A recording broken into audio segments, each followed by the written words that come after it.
গল্পবাবুর আসরের সকল শ্রোতাদের জানাই সুস্বাগতম। আজ অনেকদিন বাদে আবার কিরিটি। এবারের গল্প বৌরানীর বিল, প্রথম পর্ব।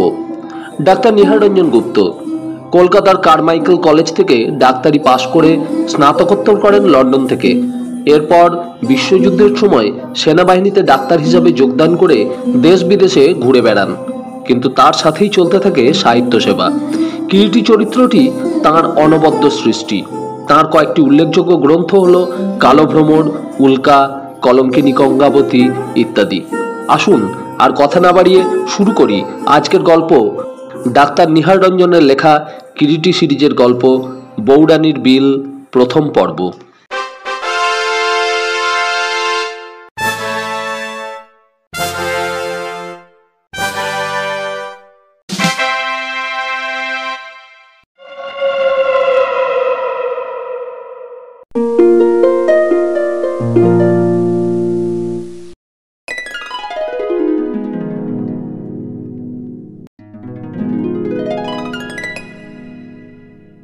প্রথম আষাঢ়ের নববর্ষা। কলকাতা শহরে বর্ষাটা এবার বেশ দেরি করেই নেমেছে। তাপদগ্ধ ধরিত্রী যেন জল স্নান করে জুড়িয়ে গিয়েছে। মেঘলা ভিজে আকাশে সন্ধ্যার তরল অন্ধকার যেন ঘন হয়ে চাপ বেঁধে উঠেছে। ঘরের মধ্যে কিরিটি আর সত্যজিৎ মুখোমুখি দুজনে দুটো সোফার উপরে বসে। সত্যজিৎ তার বক্তব্য শেষ করে এনেছে তখন। দীর্ঘ 19 বছরের ব্যবধানে দুটো হত্যা, প্রথমটা স্ত্রী, 19 বৎসর পর তার স্বামী, এবং দুটি হত্যারই অকুস্থান বৌরানীর বিলের মধ্যে সেই দ্বীপ। দ্বীপটির মধ্যে আছে একটি বিরাম কুঠির, তার চারপাশে ফুলের বাগান। দ্বীপটিকে ওখানকার লোকেরা নন্দনকানন বলে। আরো আশ্চর্য কি জানেন মিস্টার রায়, নন্দনকাননের মধ্যে একটি শাখা প্রশাখা বকুল বৃক্ষ আছে। সেই বকুল বৃক্ষের তলাতেই দুটি মৃতদেহই পাওয়া গিয়েছে।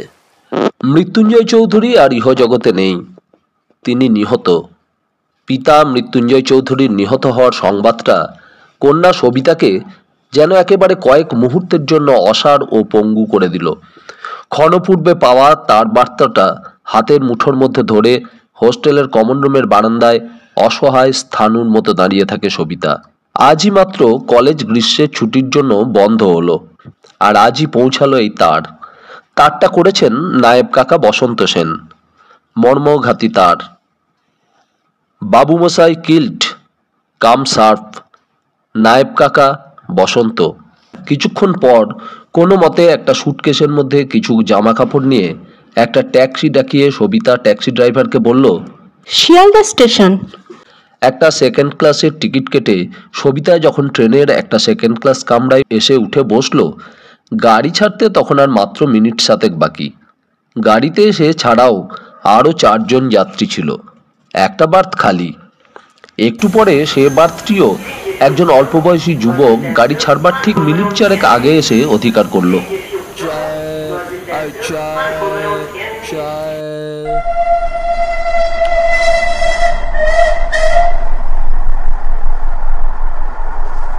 একটা গুমোট গরমে এতক্ষণ কামরাটা যেন ঝলসে যাচ্ছিল। গাড়ি ছাড়বার সঙ্গে সঙ্গেই এক ঝলক ঠান্ডা হাওয়া এসে চলমান গাড়ির খোলা জানলা পথে একটা তৃপ্তির পরশ দিয়ে গেল। স্টেশন ইয়ার্ডের আলোগুলো ক্রমে একটা দুটো করে গাড়ির ক্রমবর্ধমান গতির সঙ্গে পিছিয়ে পড়ছে। হারিয়ে যাচ্ছে আলোগুলো, পশ্চাতের অন্ধকারে একটি দুটি করে। জ্যৈষ্ঠের একেবারে গোড়ার দিক। এবারে একদিনের জন্যও কালবৈশাখী এখনো দেখা যায়নি কেন কে জানে। সেই সন্ধ্যা থেকেই আকাশে মেঘ করে আছে, একটা থমথমে ভাব। সবিতা গাড়ির খোলা জানলা পথে বাইরের অন্ধকারের দিকে তাকিয়ে এতক্ষণ পর যেন শ্বাস নেবার অবকাশ পায়। ভালো করে একবার ভেবে দেখার চেষ্টা করে সমগ্র ব্যাপারটা আগাগোড়া। মৃত্যুঞ্জয় চৌধুরী, তার বাবা, এই পৃথিবীতে তার একমাত্র আশ্রয়স্থল, আর ইহজগতে নেই। বাড়ি গিয়ে পৌঁছবার সঙ্গে সঙ্গেই দেউড়ি পার হয়ে কাছারি বাড়ির দালানে তার সেই সৌম্য প্রশান্ত চেহারাটা আর চোখে পড়বে না। সস্নেহ মধুর সেই হাসি দিয়ে কেউ আর অভ্যর্থনা জানাবে না, পথে কোনো কষ্ট হয়নি তো মা? গাড়ি ঠিক সময়ে স্টেশনে পৌঁছেছিল?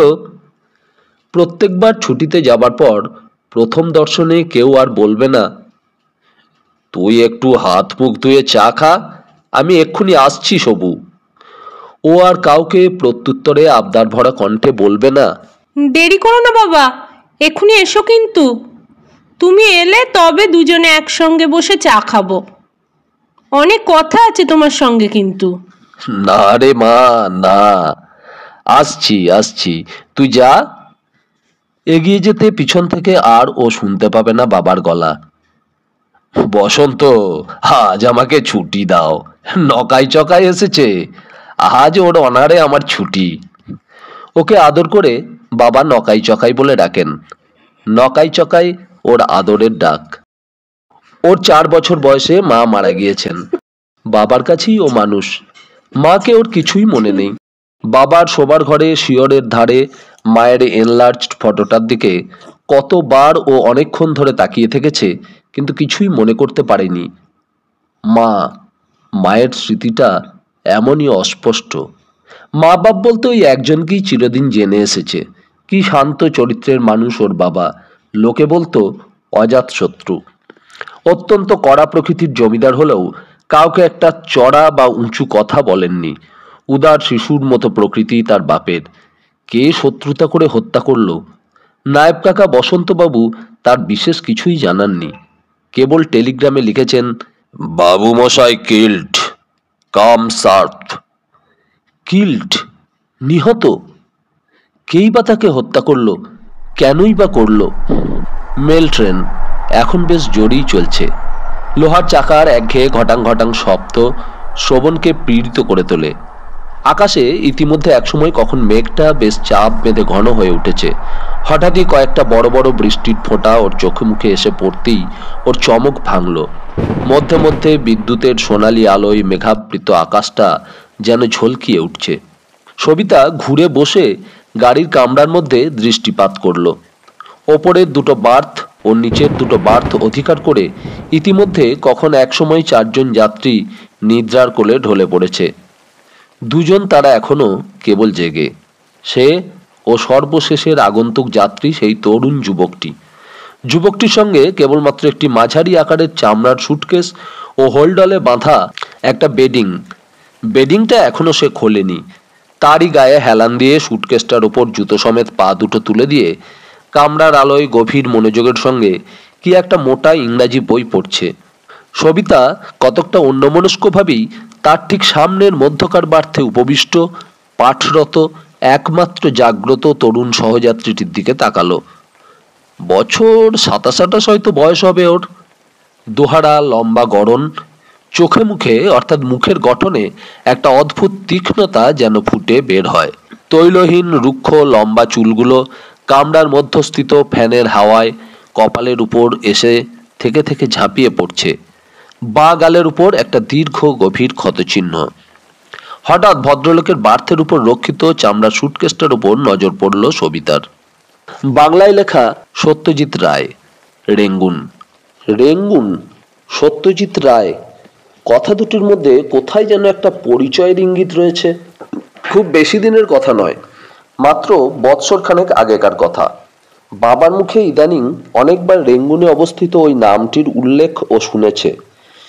বাবার ছোটবেলার বন্ধু সত্যভূষণ রায়ের একমাত্র ছেলে সত্যজিৎ রায়, বিলেত ফেরত ইলেকট্রিক্যাল ইঞ্জিনিয়ার। সঙ্গে সঙ্গে আবার বাবার কথা মনে পড়ে যায়। বাবা নিহত হয়েছেন, কেবল এই কথাটাই নায়েব কাকার তার বার্তায় জেনেছে। এর চাইতে বেশি কিছুই ও জানতে পারেনি এখনো পর্যন্ত।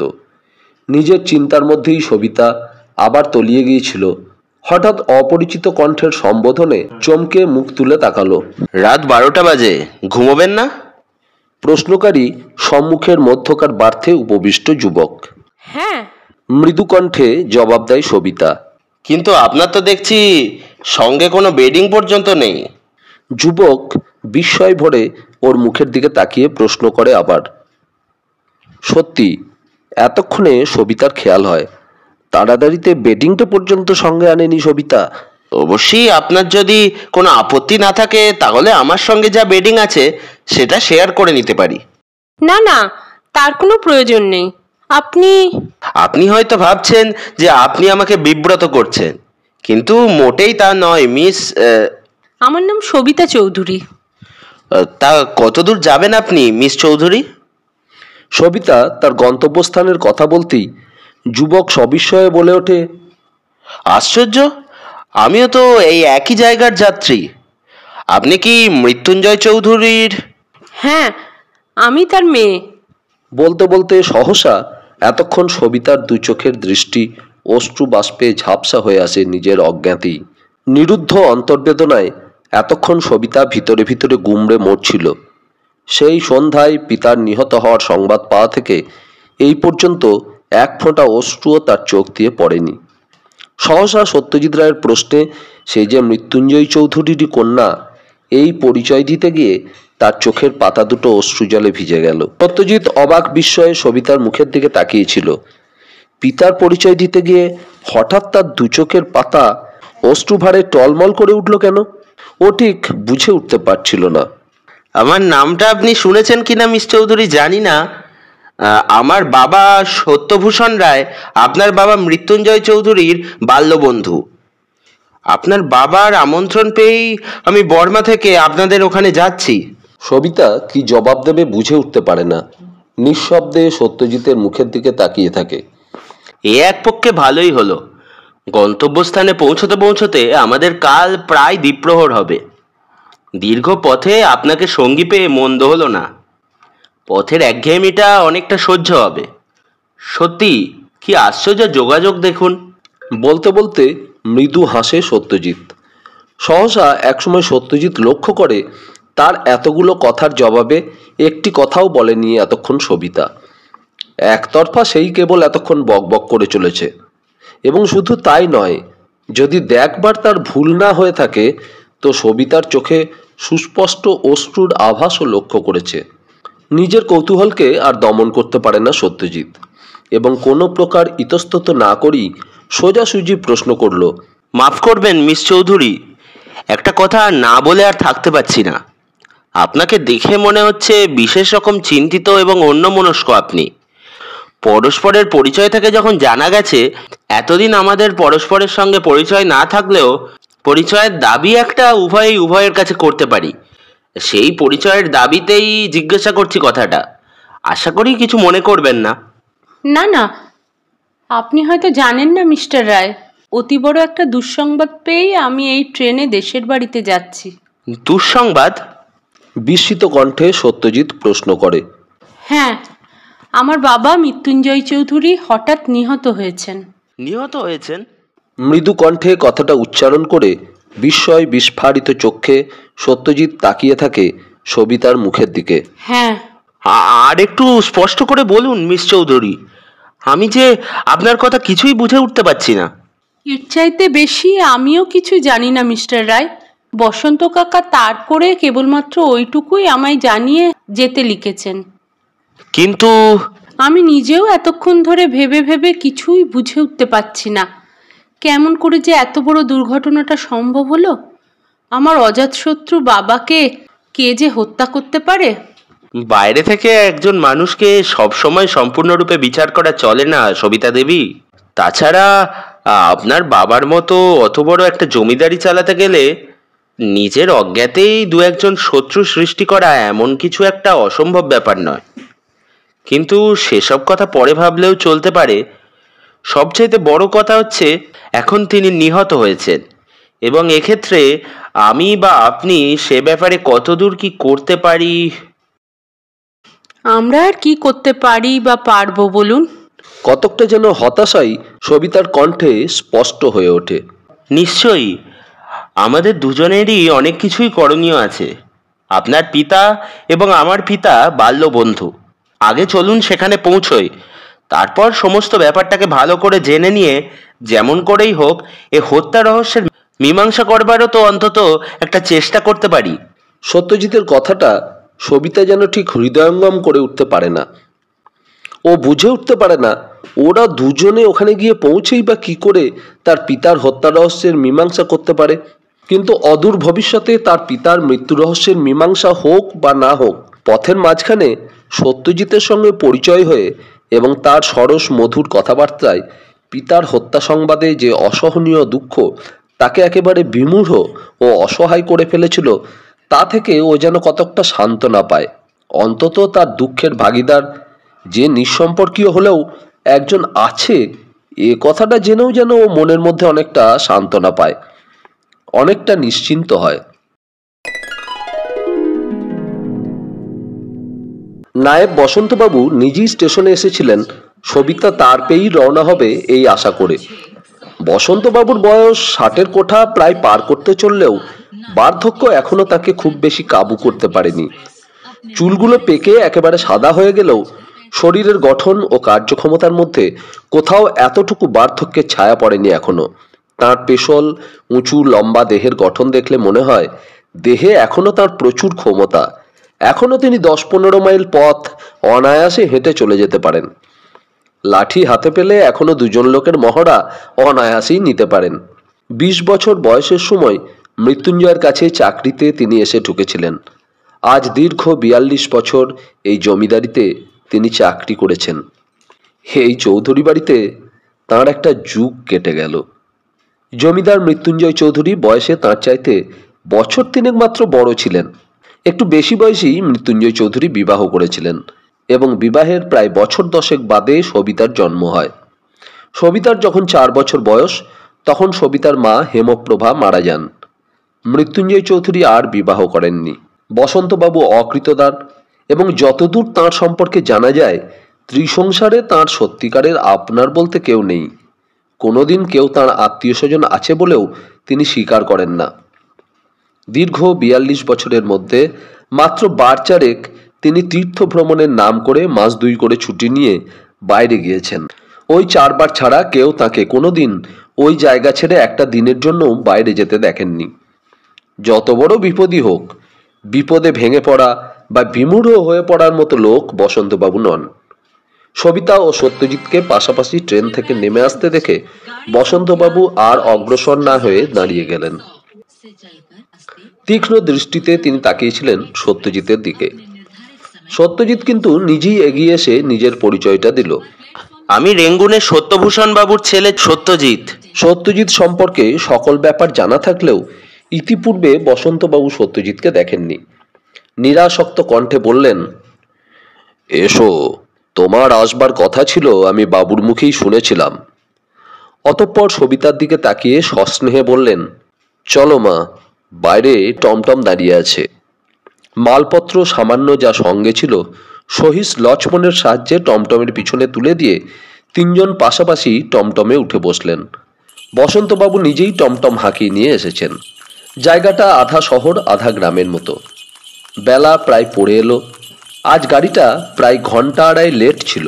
নিঃশেষিত দ্বীপ্রহরের ম্লান বিধুর আলোয় উঁচু কাঁচামাটির সড়কের দুপাশের গাছপালা, গৃহস্থের ক্ষেত খামার, ঘরবাড়িগুলো কেমন যেন ঝিমিয়ে পড়েছে বলে মনে হয়। সারাটা দিনের অসহ্য গ্রীষ্মের রৌদ্রতাপে সবকিছু যেন ঝলসে গিয়েছে বলে মনে হয়। বসন্তবাবু একধারে বসে নিঃশব্দে টমটম চালাচ্ছেন। অন্য পাশে ওরা সবিতা ও সত্যজিৎ নিঃশব্দে বসে আছে গা ঘেঁষে পাশাপাশি। 3 জনের কারো মুখেই কোনো কথা নেই। স্টেশন থেকে বর্তমান জমিদার বাড়ির প্রায় দীর্ঘ 5 মাইল পথ হবে। স্টেশন থেকে প্রায় মাইল খানেক দূরে ছোট্ট শহরটি গড়ে উঠেছে 1000 লোকজন নিয়ে। জমিদারের বর্তমান বাসভবন শহর থেকেও প্রায় 3 মাইল দূরে নির্জন একটা বিলের ধারে। বর্তমান জমিদারদের বাসভবনের আশেপাশে কোনো বসতবাটিই নেই। প্রথম দিকে মৃত্যুঞ্জয় চৌধুরী বাপের আমলের পুরাতন যে জমিদার বাটি একটা ছিল তাতেই বাস করতেন। প্রমোদ ভবনে এসে বাস করছিলেন, তাও আজ দীর্ঘ 19 বৎসর হয়ে গেল। মৃত্যুঞ্জয় চৌধুরীর পূর্বপুরুষেরা বছরের কিছুটা সময় এই দূরবর্তী নিরালা প্রমোদ ভবনে এসে আনন্দ ও ফুর্তি করে কাটিয়ে যেতেন মাত্র। প্রমোদ ভবনের ব্যবহারটা ক্রমে কমে আসতে থাকে মৃত্যুঞ্জয় চৌধুরীর পিতার আমল থেকেই। দীর্ঘ 30 বৎসর প্রমোদ ভবন অব্যবহার্য হয়ে পড়ে থাকার পর আবার একদা মৃত্যুঞ্জয় চৌধুরী প্রমোদ ভবনের সংস্কার সাধন করে পুরাতন পৈতৃক আমলের জমিদার বাটি থেকে অসুস্থা স্ত্রী হেমপ্রভা ও একমাত্র 4 বৎসরের কন্যা সবিতাকে নিয়ে কিছুকাল বাস করবেন বলে এসেছিলেন। কিন্তু প্রমোদ ভবনে আসবার 4 দিনের মধ্যেই হেমপ্রভা অকস্মাৎ অত্যন্ত অসুস্থ হয়ে পড়ায় অসুস্থা স্ত্রীকে নিয়ে কলকাতায় ফিরে গেলেন। এবং ফিরে এসে পুরাতন জমিদার ভবনে গিয়ে উঠলেও একটা বেলাও সেখানে কাটাতে পারলেন না। হেমপ্রভার সহস্র স্মৃতি বিজড়িত বিরাট প্রাসাদের কক্ষগুলো দিবারাত্রি যেন মৃত্যুঞ্জয়কে পীড়িত ও ব্যথিত করে তুলতে লাগলো। সন্ধ্যার দিকেই আবার পালিয়ে এলেন।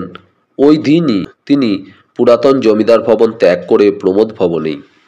সবিতার বাল্য ও শৈশব ওই প্রমোদ ভবনেই কেটেছে। জমিদারি আর মৃত্যুঞ্জয় চৌধুরীর চাল ও পাটের ব্যবসা ছিল। পরিত্যক্ত বিরাট প্রাসাদটা জুড়ে মৃত্যুঞ্জয় তাঁর কাছারি করলেন। প্রত্যহ টমটমে চড়ে দ্বীপ্রহরের আহারাদির পর মৃত্যুঞ্জয় পুরাতন প্রাসাদে আসতেন এবং নিজে উপস্থিত থেকে সমস্ত কাজকর্মের তত্ত্বাবধান করে ব্যবস্থাপত্র করে রাত্রে একেবারে ফিরতেন। ঘোড়ার গলার ঘণ্টিটা ঠুং ঠুং করে সায়াহ্ন বেলার মন্থর বাতাসে ছড়িয়ে পড়ছিল। বৈশাখের করুণ রিক্ততা। আজও আকাশের পশ্চিম প্রান্তে মেঘের ইশারা দেখা দিয়েছে। গতকালের মতো আজও হয়তো কালবৈশাখী দেখা দিতে পারে। ক্রমে আদালত, স্কুলবাড়ি, বাজার ছাড়িয়ে টমটম শহর অতিক্রম করে এগিয়ে চলে। এরপর মাঝখানে সরু কাঁচামাটির অপ্রশস্ত সড়ক এবং দুপাশে চষা ভূমি। শহর ছাড়িয়ে প্রায় মাইল 2 গেলে বৌরানীর বিল। বৌরানীর বিলের ধার দিয়ে প্রায় 1.25 ক্রোস্টাক পথ এগিয়ে গেলে রাস্তাটা যেন বিলের জলের মধ্যে গিয়ে দুহাত বাড়িয়ে ঝাঁপিয়ে পড়েছে হঠাৎ। বিলের মধ্যেই দোতলা পাকা ইটের গাঁথুনির বাড়িটাই প্রমোদ ভবন, বর্তমান জমিদারের বসতবাটি। প্রমোদ ভবনে পৌঁছাতে পৌঁছাতে সন্ধ্যা হয়ে গেল। সহিসের হাতে ঘোড়ার লাগাম তুলে দিয়ে বসন্তবাবু টমটম থেকে নেমে ওদের দুজনকেও নামতে বললেন। সামনেই একটা টানা বারান্দা, রেলিং দিয়ে ঘেরা। বারান্দার ঝোলানো বাতিটা জ্বেলে দেওয়া হয়েছে। বাইরে বাতাস ছেড়েছে, বাতিটা দুলছে বাতাসে। সবিতা প্রমোদ ভবনের দিকে তাকিয়ে স্তব্ধ হয়ে যেন হঠাৎ দাঁড়িয়ে যায়। সন্ধ্যার তরল অন্ধকারে সমগ্র প্রমোদ ভবনের উপর যেন একটা বিষাদের করুণ ছায়া নেমে এসেছে। ক্রমেই বাতাসের বেগ বাড়ছে। সকলে এসে বাড়ির মধ্যে প্রবেশ করলো।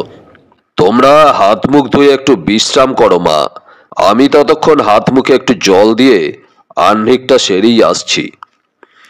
সারাটা পথ একেবারে কঠিন মৌনব্রত অবলম্বন করে এই সর্বপ্রথম বসন্তবাবু ওদের সঙ্গে কথা বললেন এবং ওদের জবাবের কোনো রকম প্রতীক্ষা মাত্রও না করে সোজা তাঁর মহলের দিকে চলে গেলেন।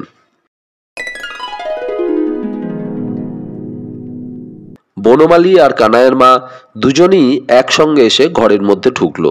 বনমালী চৌধুরী বাড়ির বহুদিনকার পুরাতন ভৃত্য, আর দাসী কানাইয়ের মাও চৌধুরী বাড়িতে আছেন তাও 25 বছর হবে বই কি। কানাইয়ের মাই কোলে পিঠে করে সবিতাকে মানুষ করেছে। বনমালীর হাতে একটা লণ্ঠন। কানাইয়ের মা ঘরের মধ্যে ঢুকেই সবিতাকে লক্ষ্য করে বোধহয় কাঁদতে যাচ্ছিল, কিন্তু সহসা সবিতার পাশে সত্যজিৎকে দেখে সে অতি কষ্টে নিজেকে সামলে নিল। বনমালীর চোখেও জল আসছিল। সেও কোনো মতে নিজেকে সামলে নিয়ে সবিতাকেই সম্বোধন করে ভাঙা গলায় বললে, ভিতরে চলো দিদিমণি। হ্যাঁ, আপনি চান সবিতা দেবী? হাত মুখ ধুয়ে একটু বিশ্রাম করে নিন গে, আমি এই ঘরেই বসছি ততক্ষণ। আপনিও আসুন সত্যজিৎ বাবু। বলে কানাইয়ের মায়ের দিকে ফিরে তাকিয়ে বলল, কানাইয়ের মা, দোতলায় আমার পাশের ঘরটাতে এই বাবুর থাকবার ব্যবস্থা করে দাও। বনমালী, তুমিও যাও, ঘরটা কানাইয়ের মাকে সঙ্গে নিয়ে তাড়াতাড়ি একটু গুছিয়ে দাও গে। সত্যজিৎ বাধা দেয়। আপনি কেন ব্যস্ত হচ্ছেন সবিতা দেবী? ওসব হবেক্ষণ। বাবা থাকলে কোনো কিছুর জন্যই অবশ্যই আমাকে ভাবতে হতো না সত্যজিৎ বাবু। বলতে বলতে সবিতার চোখের কোল দুটো জলে চকচক করে ওঠে। রাত বোধ করি 10টা হবে। কিছুক্ষণ আগে কালবৈশাখীর এক পশলা ঝড় জল হয়ে গেছে। খোলা জানলা পথে ঝিরঝির করে জলে ভেজা ঠান্ডা হাওয়া আসছে ঘরের মধ্যে। সবিতার ঘরের মধ্যেই বসন্তবাবু, সত্যজিৎ ও সবিতা তিনজন বসে কথা হচ্ছিল। ঘরের এক কোণে কাঠের একটা ত্রিপয়ের ওপর সবুজ ঘেরাটোপ দেওয়া কেরোসিনের টেবিল বাতিটা কমানো মৃদুভাবে জ্বলছে। বাতির শিখাটা ইচ্ছে করে কমিয়ে রাখা হয়েছে। মৃদু আলোয় কক্ষের মধ্যে একটা আলো ছায়ার স্বপ্ন যেন গড়ে উঠেছে। বসন্তবাবু বলছিলেন, ব্যাপারটা শুধু আশ্চর্যই নয়, রহস্যময়। পরশুদিন সকালে বৌরানীর বিলের মধ্যে নন্দনকাননে বকুল গাছটার তলায় চৌধুরী মশাইয়ের মৃতদেহটা যখন আবিষ্কৃত হলো। সত্যজিৎ বাধা দিল। মৃতদেহ প্রথম কে আবিষ্কার করে? আমি প্রথম মৃতদেহ দেখতে পাই। সাধারণত চৌধুরী মশাই ইদানিং মাসখানেক ধরে শরীর একটু খারাপ যাওয়ায় বেলা করেই ঘুম থেকে উঠছিলেন। তাহলেও 7টার মধ্যেই তিনি শয্যা ত্যাগ করতেন। পরশু সকাল 8টা বেলা পর্যন্ত যখন চৌধুরী মশাই শয়নঘর থেকে বের হলেন না, বনমালী চৌধুরী মশাইকে ডাকতে গিয়ে ভেজানো দরজা ঠেলে ঘরের মধ্যে ঢুকে দেখে ঘর খালি, ঘরের মধ্যে কেউ নেই। বনমালী এদিক ওদিক বাড়ির মধ্যে খোঁজাখুঁজি করে আমাকে সংবাদ দেয়। আমি তো আশ্চর্যই হলাম বনমালীর কথা শুনে, কারণ এত সকালবেলা বেড়ানো বা বাড়ি থেকে কোথাও বের হওয়া তো তার কোনোদিনই অভ্যাস নেই। যা হোক, সমস্ত বাড়িটা খুঁজে পেতেও যখন তাকে পেলাম না, তখন বাড়ির চারপাশে খোঁজাখুঁজি শুরু করলাম। তারপর আমি খুঁজতে খুঁজতে তার মৃতদেহ বৌরানীর বিলের মধ্যে নন্দনকাননে গিয়ে দেখতে পেলাম। কি অবস্থায় দেখলেন? সত্যজিৎ প্রশ্ন করলো আবার। দেখলাম বকুলতলায় দেহটা লম্বালম্বি হয়ে পড়ে আছে, পরিধানে সেই আগের দিনেরই ধুতিটা, খালি গায়ে একটা মুগার চাদর জড়ানো।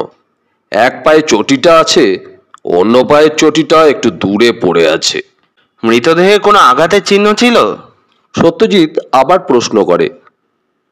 না, তেমন কোনো বিশেষ আঘাতের চিহ্ন দেহের কোথাও ছিল না, তবে নাকে ও মুখে রক্ত মিশ্রিত ফেনা জমেছিল।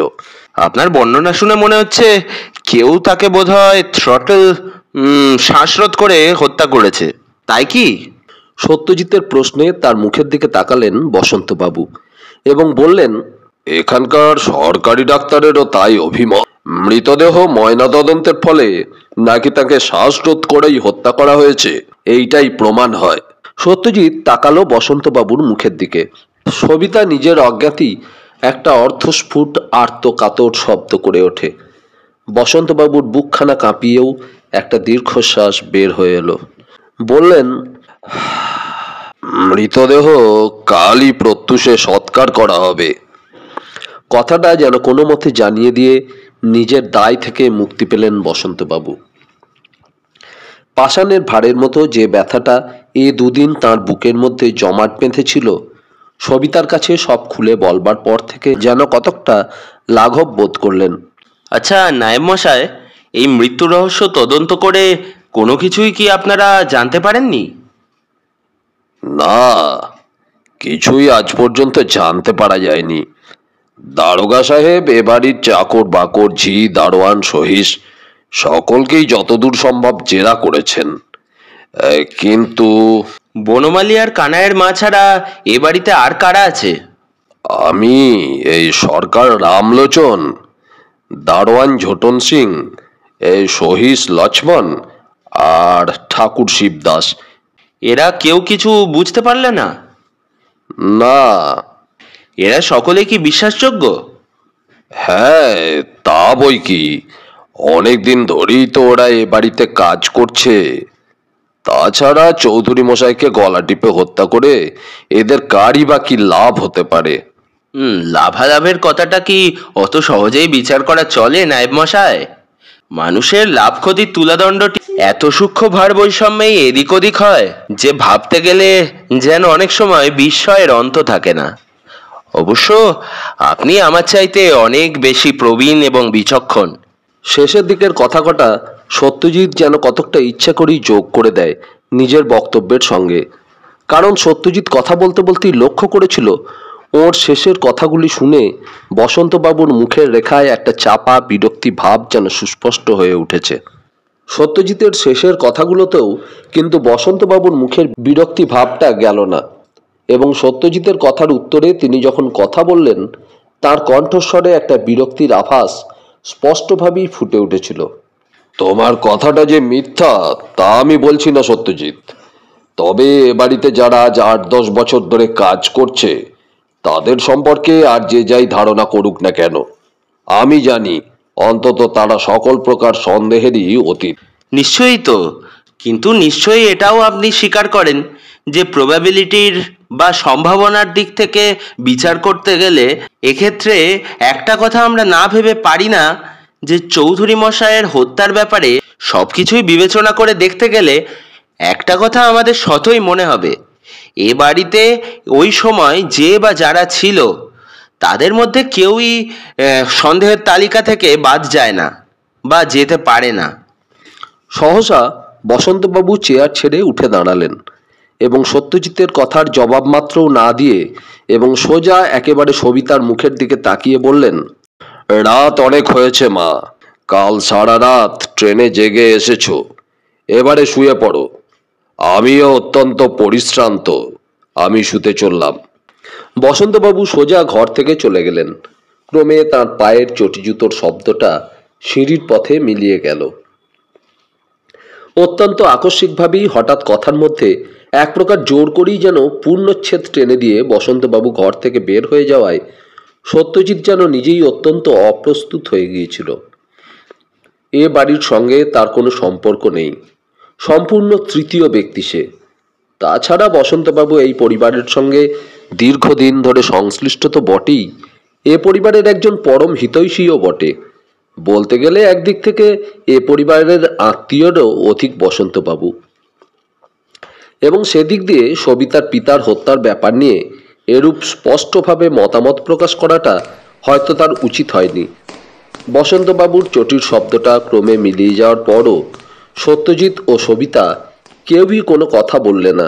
কিছুক্ষণ ধরে দুজনেই কিছুক্ষণ চুপচাপ বসে রইল। সত্যজিৎ মনে মনে ভাবছিল হয়তো সবিতাও তার কথাবার্তায় অসন্তুষ্ট হয়েছে। তাই সে ভাবছিল কিভাবে সমস্ত পরিস্থিতিটাকে সহজ করে আনা যেতে পারে। হঠাৎ এমন সময় সবিতার ডাকে সত্যজিৎ মুখ তুলে তাকালো। সত্যজিৎ বাবু। বলুন। সাগ্রহে সত্যজিৎ সবিতার মুখের দিকে তাকালো।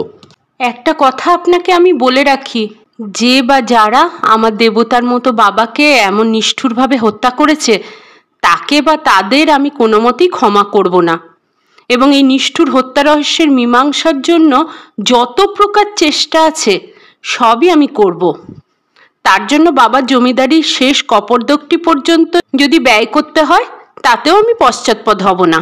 ঠিক এমনটিই আমি আশা করেছিলাম সবিতা দেবী আপনার কাছ থেকে। দেখুন, আপনার বুঝবার মতো যথেষ্ট বয়স হয়েছে।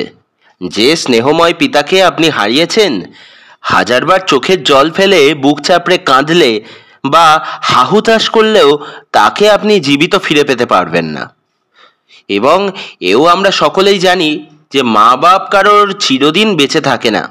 কিন্তু এক্ষেত্রে সে যুক্তিকে মেনে নিয়েও চুপ করে থাকতে আমরা পারবো না, কারণ তার মৃত্যুর ব্যাপারটা স্বাভাবিক নয়। নিষ্ঠুরভাবে তাকে হত্যা করা হয়েছে, আর সেই কারণেই যেমন করেই যে উপায়েই হোক এই হত্যা রহস্য আপনাকে উদ্ঘাটন করতেই হবে। আমি সুনিশ্চিত যে এর মধ্যে কোনো ফাউল প্লে আছে। সবিতার মনের মধ্যেও একটা প্রতিজ্ঞা সত্যজিতের কথায় ক্রমে ক্রমে দানা বেঁধে উঠছিল। বাপকে সে আর ফিরে পাবে না ঠিকই, কিন্তু সেও সহজে নিশ্চিন্ত হবে না। পিতার হত্যাকারীকে সে খুঁজে বার করবেই, কিন্তু কোন পথ ধরে সে এই রহস্যের মীমাংসায় অগ্রসর হবে? হঠাৎ সে সত্যজিতের মুখের দিকে তাকিয়ে প্রশ্ন করে, আচ্ছা সত্যজিৎ বাবু, আপনার কি সত্যি সত্যি মনে হয় যে এ বাড়িতে যারা উপস্থিত ছিল তাদের মধ্যেই কেউ? কথাটা যেন সবিতা শেষ করতে পারে না। সপ্রশ্ন দৃষ্টিতে তাকিয়ে থাকে সবিতা সত্যজিতের মুখের দিকে। চারিদিক ভেবে দেখতে গেলে ওদের কাউকেই তো আমরা সন্দেহের তালিকা থেকে বর্তমানে বাদ দিতে পারছি না সবিতা দেবী। কথাটা আপনি চিন্তা করে দেখুন না। কিন্তু অবশ্য এও ঠিক যে একথা ধরে নিচ্ছি বলেই যে ওদের মধ্যে কেউ একজন এক্ষেত্রে হত্যাকারী সুনিশ্চিতভাবে তাও তো নয়। কিন্তু যাক সে কথা। এদিকে রাত অনেক হলো, আজকের মতো আপনি বিশ্রাম নিন গিয়ে। কাল এদিককার কাজ মিটে গেলে আমি এখানকার থানার দারোগার সঙ্গে একটিবার দেখা করে আসব। তার কাছে হয়তো আরো অনেক কিছুই আমরা জানতে পারবো। কিন্তু তিনি যদি আপনাকে সাহায্য না করেন? সেও আমি ভেবে দেখেছি। পুলিশের লোকেদের আমি জানি তো, পথ আমাদেরও আছে সেক্ষেত্রে। কি? সবিতা তাকায় সত্যজিতের মুখের দিকে। কলকাতা সিডির সুব্রত রায়কে আমার এক বন্ধু চেনে। শুধু চেনে নয়, সুব্রতবাবু তার বিশেষ বন্ধুও বটে। কাল সকালেই তাকে সব কথা জানিয়ে চিঠি দিতে আমি চাই। অবশ্যই এতে যদি আপনার আপত্তি না থাকে। আপত্তি?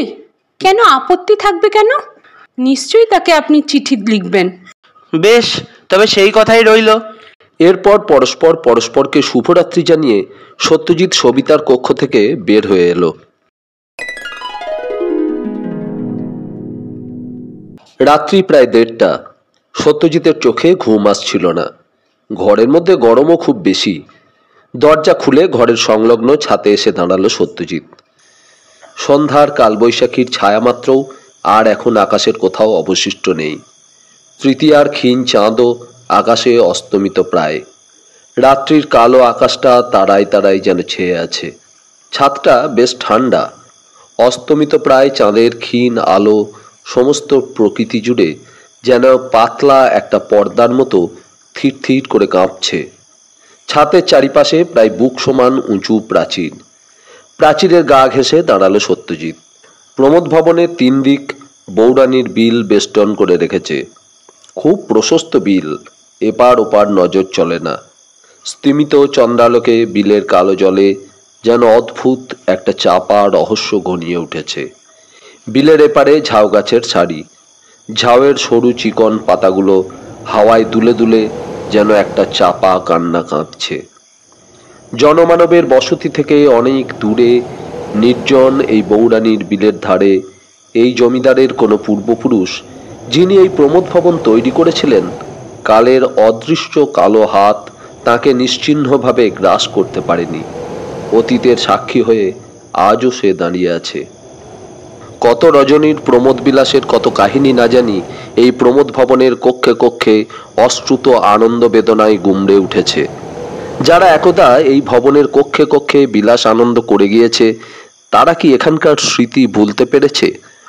অদেহী অশরীরীর দল আজও হয়তো প্রতি রাত্রে এখানে এসে ভিড় করে দাঁড়ায়, পাশাপাশি হাত ধরাধরি করে আসর জমায়। কান্না হাসির দোল দোলানো অতীত স্মৃতির পৃষ্ঠাগুলো উল্টে যায় হয়তো। কালো আকাশের বুকে চাঁদ হারিয়ে গিয়েছে। সত্যজিৎ ঘরের দিকে এগিয়ে চলল। ঘরের ভেজানো দরজাটার সামনে এসে কিন্তু সত্যজিৎ থমকে দাঁড়িয়ে গেল। ঘরের মধ্যে স্পষ্ট পদশব্দ। সত্যজিৎ কান পেতে শোনার চেষ্টা করে। শুধু পদশব্দ কি, সেই সঙ্গে যেন আসছে একটা মিষ্টি নুপুরের আওয়াজ। অত্যন্ত মৃদু পদবিক্ষেপে কে যেন হাঁটছে। সেই সঙ্গে সঙ্গে নুপুরের মিষ্টি আওয়াজ রুনুঝুনু রুনুঝুনু। ধীরে অতি সন্তর্পণে দরজার কবাট দুটো ঈষৎ ফাঁক করতেই সঙ্গে সঙ্গে যেন পদশব্দ ও নুপুরের ধ্বনি বাতাসে মিলিয়ে গেল, হারিয়ে গেল মুহূর্তে। ঘরের আলোটা কমানোই ছিল। অদ্ভুত একটা আলো আঁধারিতে ঘরটা রহস্যময়। কিন্তু কোথায় কে? ঘর শূন্য, কেউ নেই। ভারী আশ্চর্য তো। সত্যজিৎ যেন বেশ বিস্মিতই হয়। ঘরের ওপাশের অন্য দরজাটা হাহা করে খোলা। বিস্মিত সত্যজিৎ খোলা দরজাটার দিকে এগিয়ে গেল। সামনেই একটা ছোট্ট অলিন্দ মতো। তারপরই নেমে গেছে অন্ধকার সিঁড়ি নিচের দিকে। কোথায় গিয়েছে এই সিঁড়ি? কোন ঘন অন্ধকারের রহস্যের মধ্যে এই সিঁড়িপথ গিয়ে মিশেছে কে জানে। একটু পূর্বে এই ঘরের মধ্যে যে পদশব্দ, যে নুপুরের ধ্বনি শোনা গিয়েছিল, সেই কি এই সিঁড়িপথ দিয়েই অদৃশ্য হয়ে গেল? সত্যজিৎ মুহূর্তের জন্য সিঁড়ির মাথায় দাঁড়িয়ে কি যেন ভাবল। তারপর ঘরের মধ্যে আবার প্রবেশ করে সুটকেস থেকে টর্চ নিয়ে দরজা দিয়ে বের হয়ে দাঁড়ালো সিঁড়ির মাথায়। প্রথম সিঁড়ির ওপর পা দিতেই সত্যজিৎ তার সমস্ত শরীরে যেন একটা অদ্ভুত শিহরণ অনুভব করে। কে যেন তার কানে কানে অশ্রুত সাবধানবাণী উচ্চারণ করে। কোথায় চলেছ সত্যজিৎ? নাগিনীর মায়ায় ভুলো না, নাগিনী। নাগিনী? তা হোক, তবু সত্যজিৎ এগিয়ে যাবে। সত্যজিৎ এগিয়ে চলল। ধাপের পর ধাপ সিঁড়ি অতিক্রম করে সত্যজিৎ নেমে চলল। সিঁড়ির প্রায় শেষ ধাপে এসে পৌঁছেছে। সহসা আবার কানে এসে বাজল যেন সেই মিষ্টি নুপুরের ধ্বনি। অন্ধকারে কে যেন পায়ের নুপুর রুনুঝুনু রুনুঝুনু বাজিয়ে এগিয়ে চলেছে। অদৃশ্য অশরীরীর কোনো মায়াবিনী যেন হাতছানি দিয়ে ডাকছে নূপুর সংকেতে সম্মুখের ওই নিশ্ছিদ্র রহস্যময় অন্ধকার থেকে।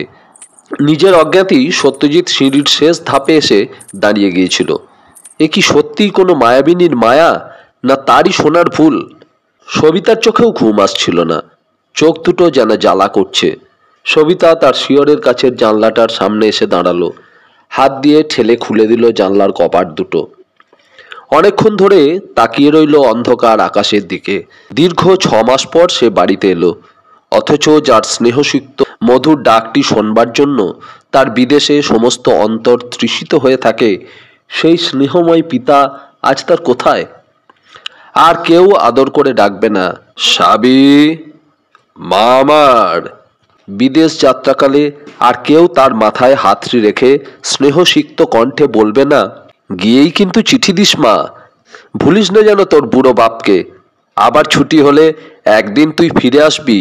সেই দিনটির আশায় দিন গুনছে এখানে বসে একলাটি। ওর নাকি যখন 4 বছর বয়স তখন মা মারা যান। ভালো করে সঠিকভাবে জানে না বটে, তবে কানাঘুষোই শুনেছিল একদিন ওর মার মৃত্যুর সঙ্গেও যেন কি একটা রহস্য জড়িয়ে আছে। অবশ্য সে সম্পর্কে কোনোদিনই তার মনে কখনো অকারণ কৌতূহল দেখা দেয়নি।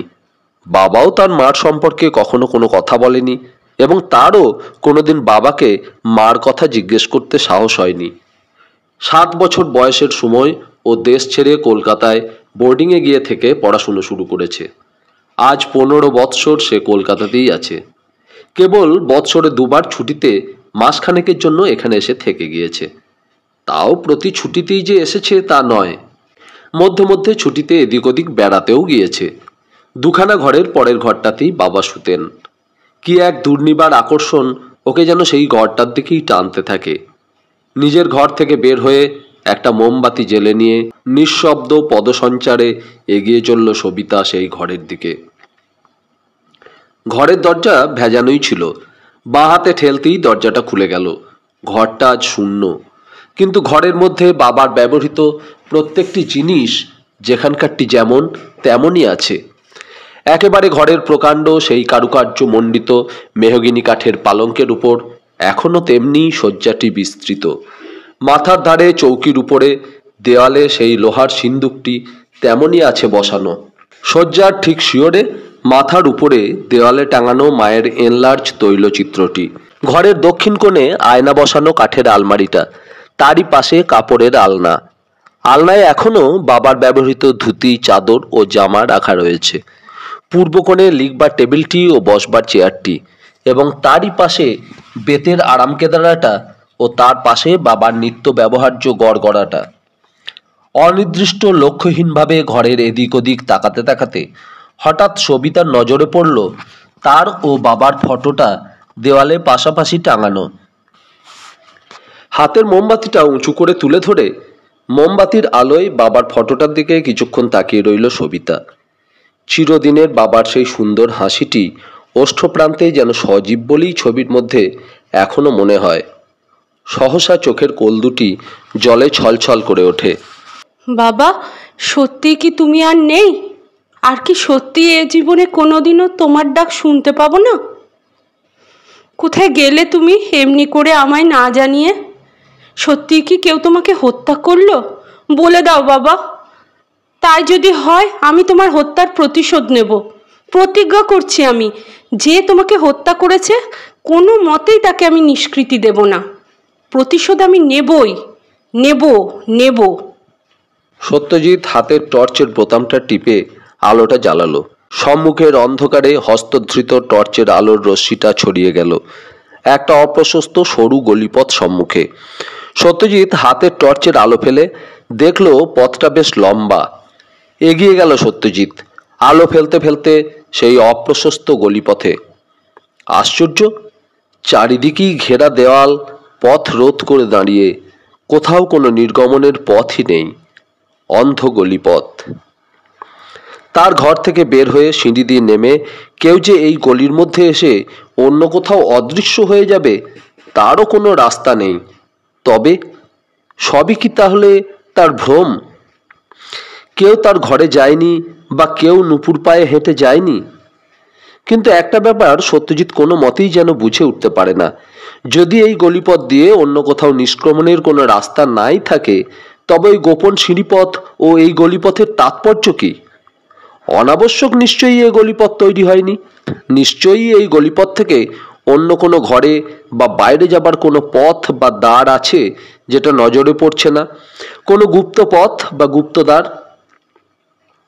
সত্যজিৎ আবার আলো ফেলে চারিদিককার দেওয়ালে অনুসন্ধান করতে লাগলো, দেয়ালের গায়ে ঠুকে ঠুকে দেখতে লাগলো। কিন্তু আশ্চর্য, কোনো কিছুরই হদিশ ও পেল না। বহুক্ষণ দাঁড়িয়ে থেকে পূর্বশ্রুত সেই নুপুরের শব্দও আর ও শুনতে পেল না। কতকটা যেন বিফল মনোরথ হয়েই সত্যজিৎ তার ঘরে আবার ফিরে এলো এবং সিঁড়িপথের সঙ্গে সংযুক্ত দরজা বন্ধ করে দিল শিকল তুলে। পরের দিন সত্যজিতের ঘুম ভাঙল অনেক বেলায় সবিতার ডাকে। সত্যজিৎ বাবু, উঠুন, নায়েব কাকা নিচে আপনার জন্য অপেক্ষা করছে। দারোগা বাবু নাকি এসেছেন? লজ্জিত সত্যজিৎ চোখ রগড়াতে রগড়াতেই শয্যা থেকে উঠে নেমে দাঁড়ালো। খোলা জানলা পথে প্রভাতী রৌদ্র এসে সমস্ত কক্ষটা আলোয় ঝলমল করছে। সবিতার পরিধানে একটা সাধারণ মিলের কালো পাড় শাড়ি, রুক্ষ তৈলহীন চুলের রাশ বুকে পিঠে ছড়িয়ে আছে, যেন একখানি পরিপূর্ণ বিষাদের সকরুণ প্রতিচ্ছবি। কানাইয়ের মাকে এই ঘরে আপনার চা দিতে বলেছি। দোতলার বাথরুমে জল আছে, হাত মুখ ধুয়ে আসুন। পায়ে জুতোটা গলাতে গলাতে সত্যজিৎ বলল, আপনি চা খাবেন না? না। কেন, আপনার কি চা খাওয়ার অভ্যাস নেই? আছে, তবে। সকরুণ বিষণ্ণ হাসি সবিতার ওষ্ঠপ্রান্তে জেগে ওঠে।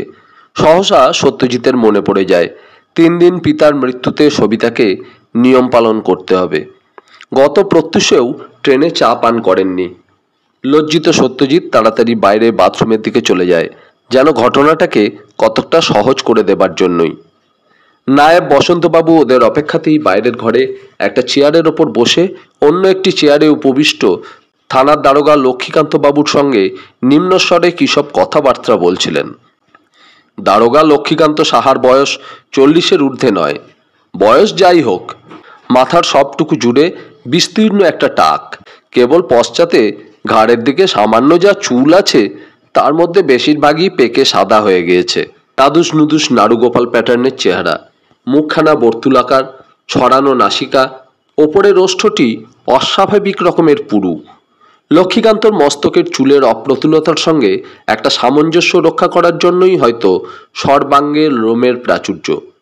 লক্ষ্মীকান্ত দারোগা সবিতার একেবারে অপরিচিত নয়, কারণ ইতিপূর্বে 2-1 এই বাড়িতে চৌধুরী মশাই বেঁচে থাকতে দেখা সাক্ষাৎ হয়েছে। সবিতা ও সত্যজিৎকে কক্ষে প্রবেশ করতে দেখে বসন্তবাবুই সর্বপ্রথম সবিতাকে আহ্বান জানালেন। এসো মা, ওই চেয়ারটায় বসো। লক্ষ্মীকান্তবাবু অনেকক্ষণ তোমার জন্য অপেক্ষা করে বসে আছেন। 3 দিন হয়ে গেল, আর তো বাসি মরা এমনি করে রাখা যায় না। কথাটা শেষ করলেন লক্ষ্মীকান্ত দারোগা। হ্যাঁ সবিতা দেবী, কেবল আপনি যাতে আপনার পিতা ঠাকুরকে একটিবার শেষবারের মতো। তার আর প্রয়োজন নেই নায়েব কাকা, মৃতদেহ সৎকারের আয়োজন করুন। কিন্তু তুমি একবার। সে সৎকারের সময়ই হবে, আপনি আর দেরি করবেন না। সবিতার কণ্ঠস্বর ক্লান্ত ও নিস্তেজ হলেও যেন একটা দৃঢ়তায় সুস্পষ্ট মনে হয়। বেশ, তাহলে আমি অধিককার জোগাড়জান্ত করি গে। আচ্ছা লক্ষ্মীকান্তবাবু, আমি তাহলে। হ্যাঁ আসুন, সবিতা দেবীর সঙ্গে আমার গোটাকত কথা আছে, সেগুলো ইতিমধ্যে সেরে নি। বসন্তবাবু আর অপেক্ষা করলেন না, কক্ষ থেকে নিষ্ক্রান্ত হয়ে গেলেন। বসন্তবাবু কক্ষ হতে চলে যাওয়ার পর কিছুক্ষণ ধরে যেন ঘরের মধ্যে একটা নিস্তব্ধতা বিরাজ করে। লক্ষ্মীকান্তবাবু, সবিতা, সত্যজিৎ কারো মুখেই কোনো কথা নেই। ঠিক কিভাবে বক্তব্যটা শুরু করলে নেহাত অশোভন বা পীড়াদায়ক হবে না, সেই কথাটাই লক্ষ্মীকান্ত চিন্তা করতে থাকেন বোধহয়। এমন সময় সবিতাই শুরু করে। ইনি সত্যজিৎ রায়, বাবার ছোটবেলার বন্ধুর ছেলে, আমাদের আত্মীয়ের মতোই। বাবাই ওকে আসবার জন্য নিমন্ত্রণ করেছিলেন। এর উপস্থিতিতে আমরা সকল প্রকার আলোচনাই করতে পারি লক্ষ্মীকান্তবাবু।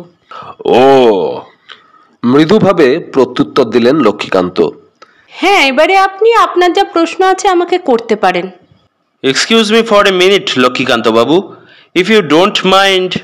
সহসা কথার মাঝখানে লক্ষ্মীকান্তকে কোনো কথা বলার অবকাশ না দিয়েই সত্যজিৎ বলে ওঠে, আপনাকে আমি দু একটা কথা জিজ্ঞেস করতে পারি কি?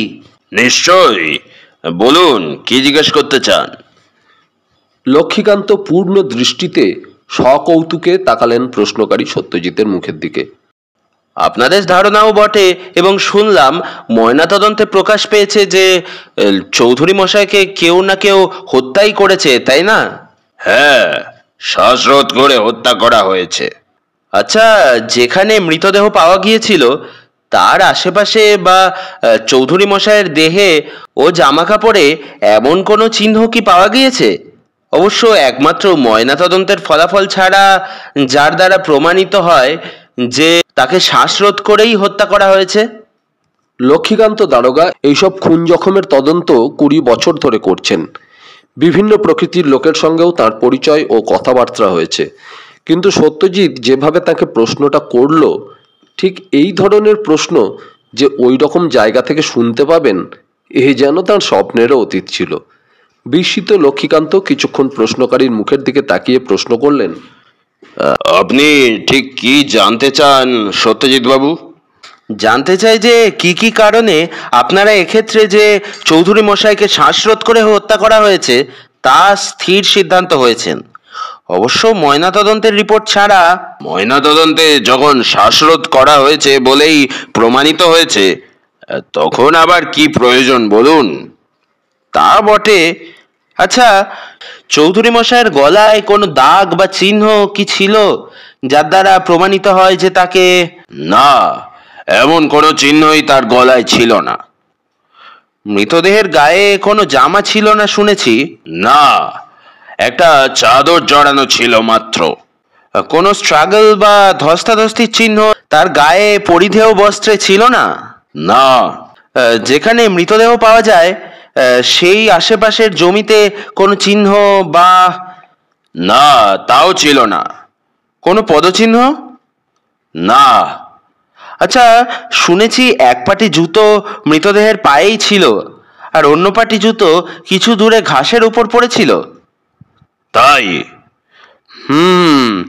আচ্ছা, মনে করুন শ্বাসরোধ করেই যদি তাকে হত্যা করা হয়ে থাকে, তাহলে সেই শ্বাসরোধের ব্যাপারটা কোথায় সংঘটিত হয়েছিল?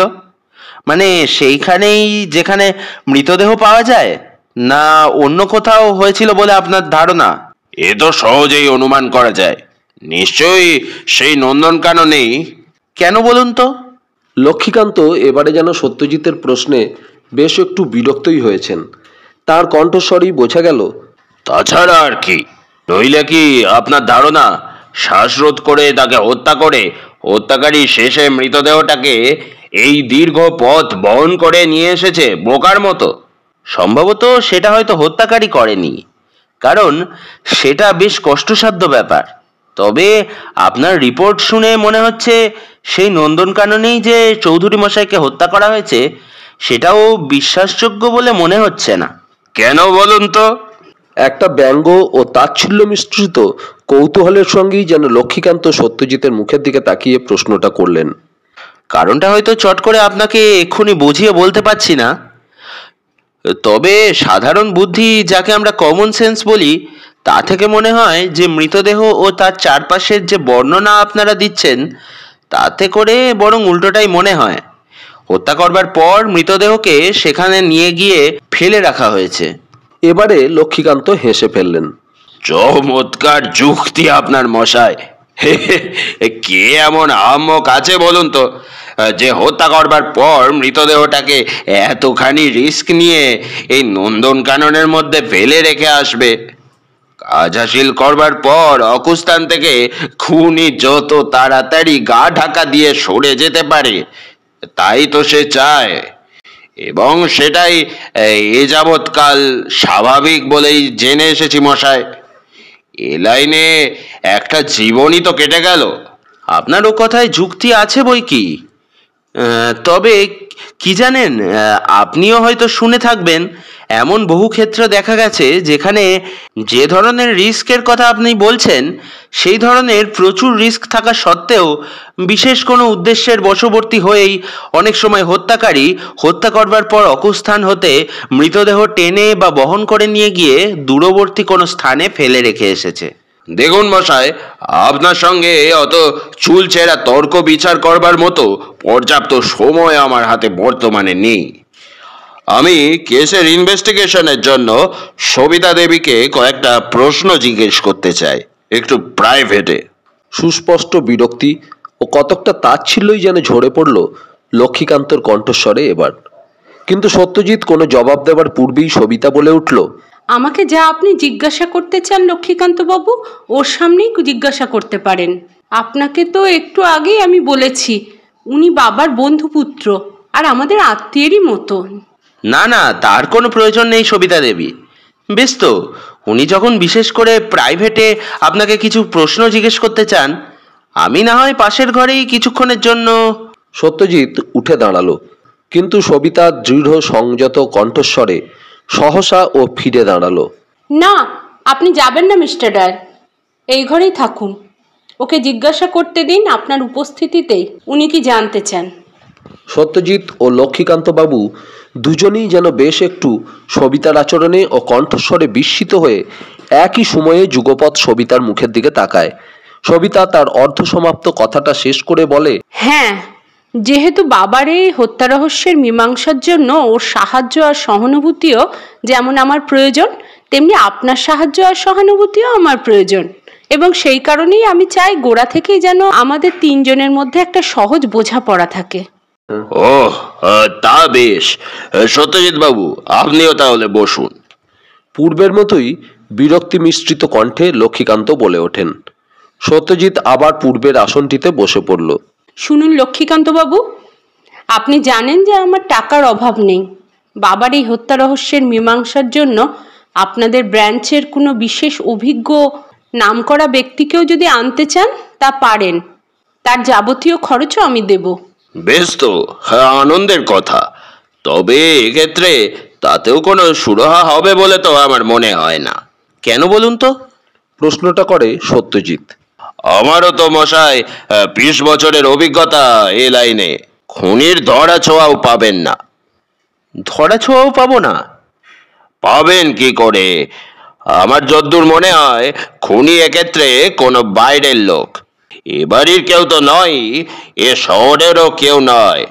এ বিষয়ে আমি একেবারে স্থির সিদ্ধান্ত। কেন বলুন তো?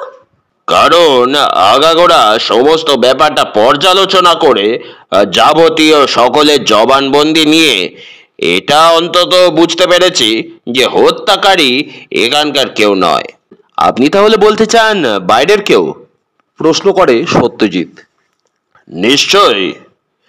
কিন্তু উদ্দেশ্য? তা উদ্দেশ্যও একটা আছে বই কি। গম্ভীর স্বরে প্রত্যুত্তর দেন লক্ষ্মীকান্ত বাবু। আপনি ধরতে পেরেছেন নাকি কিছু? সেটা অবশ্য ভেবে দেখতে হবে। 20 বছরের অভিজ্ঞতার উপর ভিত্তি করে লক্ষ্মীকান্তর অকাট্য যুক্তির বহর শুনে সত্যজিৎ মনে মনে কৌতুক অনুভব না করে পারে না, কিন্তু মুখে কিছু বলে না। সকৌতুকে চেয়ে থাকে লক্ষ্মীকান্তর মুখের দিকে। অতঃপর লক্ষ্মীকান্ত সবিতাকে জিজ্ঞাস্য প্রশ্নগুলি করতে লাগলেন। আচ্ছা সবিতা দেবী, আপনি কি বলতে পারেন আপনার পিতার আত্মীয় স্বজনের মধ্যে এমন কেউ আছে কিনা যার সঙ্গে আপনার বাবার শত্রুতা ছিল? না। কেন বলুন তো? কারণ বাবার পিতৃবংশের দিক থেকে তার কোনো আত্মীয় স্বজন ছিল বলে তো আমি জানি না। বাবা ঠাকুরদার একমাত্র ছেলে। আপনার পিতার একটি ভগ্নী ছিলেন, তার ছেলেমেয়েরা? পিসিমা আমার জন্মের পূর্বেই মারা যান শুনেছি। তার একমাত্র পুত্র শুনেছি বর্মা না মালয় কোথায় যেন ডাক্তারি করেন। তাকে জীবনে দেখিও নি কখনো। তার সঙ্গে আমার পরিচয় হবারও কোনো সৌভাগ্য হয়নি। আর বাবার মাতৃবংশে শুনেছি বাবার 2 মামা বাবার চাইতে বয়সে ছোট, এখনো বেঁচে আছেন। বিক্রমপুরের ওদিকে কোথায় জমিদার। তাদের সঙ্গেও আমাদের কোনো সম্পর্ক নেই। আচ্ছা দেখুন, জমিদারি ও ব্যবসা চালাতে গেলে বহু লোকের সঙ্গে শত্রুতা ইচ্ছা না থাকলেও হয়ে যায়, জানি তো। এখন ব্যক্তি বিশেষের কথা। না, সেরকম কোনো শত্রু বাবার কোনোদিন কেউ ছিল বলে জানি না। ভালো করে ভেবে বলুন সবিতা দেবী, এমনও তো হতে পারে যে আপনি জানেন না। আমার বাবাকে আমি খুব ভালোভাবেই জানতাম। কিন্তু আমি তো শুনেছি যে আপনি আপনার 7 বছর বয়স থেকেই বিদেশে কেবল মধ্যে মধ্যে ছুটিতে যা এখানে আসতেন। তাহলেও আমি তাকে খুব ভালোভাবেই জানতাম। ও, তাহলে এবারে আমি উঠবো। আসুন। লক্ষ্মীকান্ত বিদায় নিয়ে চলে গেলেন।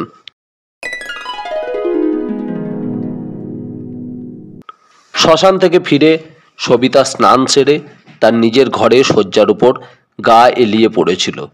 সমস্ত শরীরে একটা ক্লান্ত অবসন্নতা। কানাইয়ের মা এক গ্লাস শরবত হাতে করে ঘরের মধ্যে প্রবেশ করলো। দিদিমণি, এই শরবতটুকু একটু খেয়ে নাও তো দেখি। ওই টেবিলের ওপর রেখে যা কানাইয়ের মা। না, এই শরবতটুকু তুমি খেয়ে নাও। বিরক্ত করিস নে, যা বলছি তাই শোন। সত্যজিৎ বাবুকে চা জল খাবার দিয়েছিস? হ্যাঁ, তৈরি হয়ে গেছে, এবার দেব। তোদের দিয়ে কোনো কাজ হয় না। আগে কোথায় তাকে চা জল খাবার দিবি, তা নয় আমার জন্য শরবত নিয়ে এসেছিস।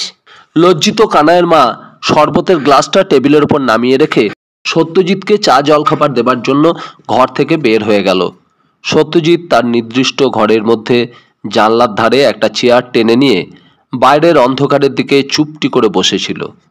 বনমালী ঘরের মধ্যে সেজ বাতিটা জ্বালিয়ে দিয়ে গিয়েছে বটে, তবে আলোর শিখাটা কমানো। খাবারের প্লেট ও চায়ের কাপ হাতে কানাইয়ের মা ঘরের মধ্যে এসে ঢুকলো। বাবু, কে? চা এনেছি বাবু। তোমার দিদিমণিকে কিছু খেতে দিয়েছিলে কানাইয়ের মা? হ্যাঁ, শরবত দিয়ে এসেছি। খাবারের প্লেটটা ও চায়ের কাপ পাশের চৌকির ওপর নামিয়ে রেখে কানাইয়ের মা ঘর থেকে বের হওয়ার জন্য উদ্যত হলো। সত্যজিৎ ডাকলো, কানাইয়ের মা। সত্যজিতের ডাকে কানাইয়ের মা ফিরে দাঁড়ালো।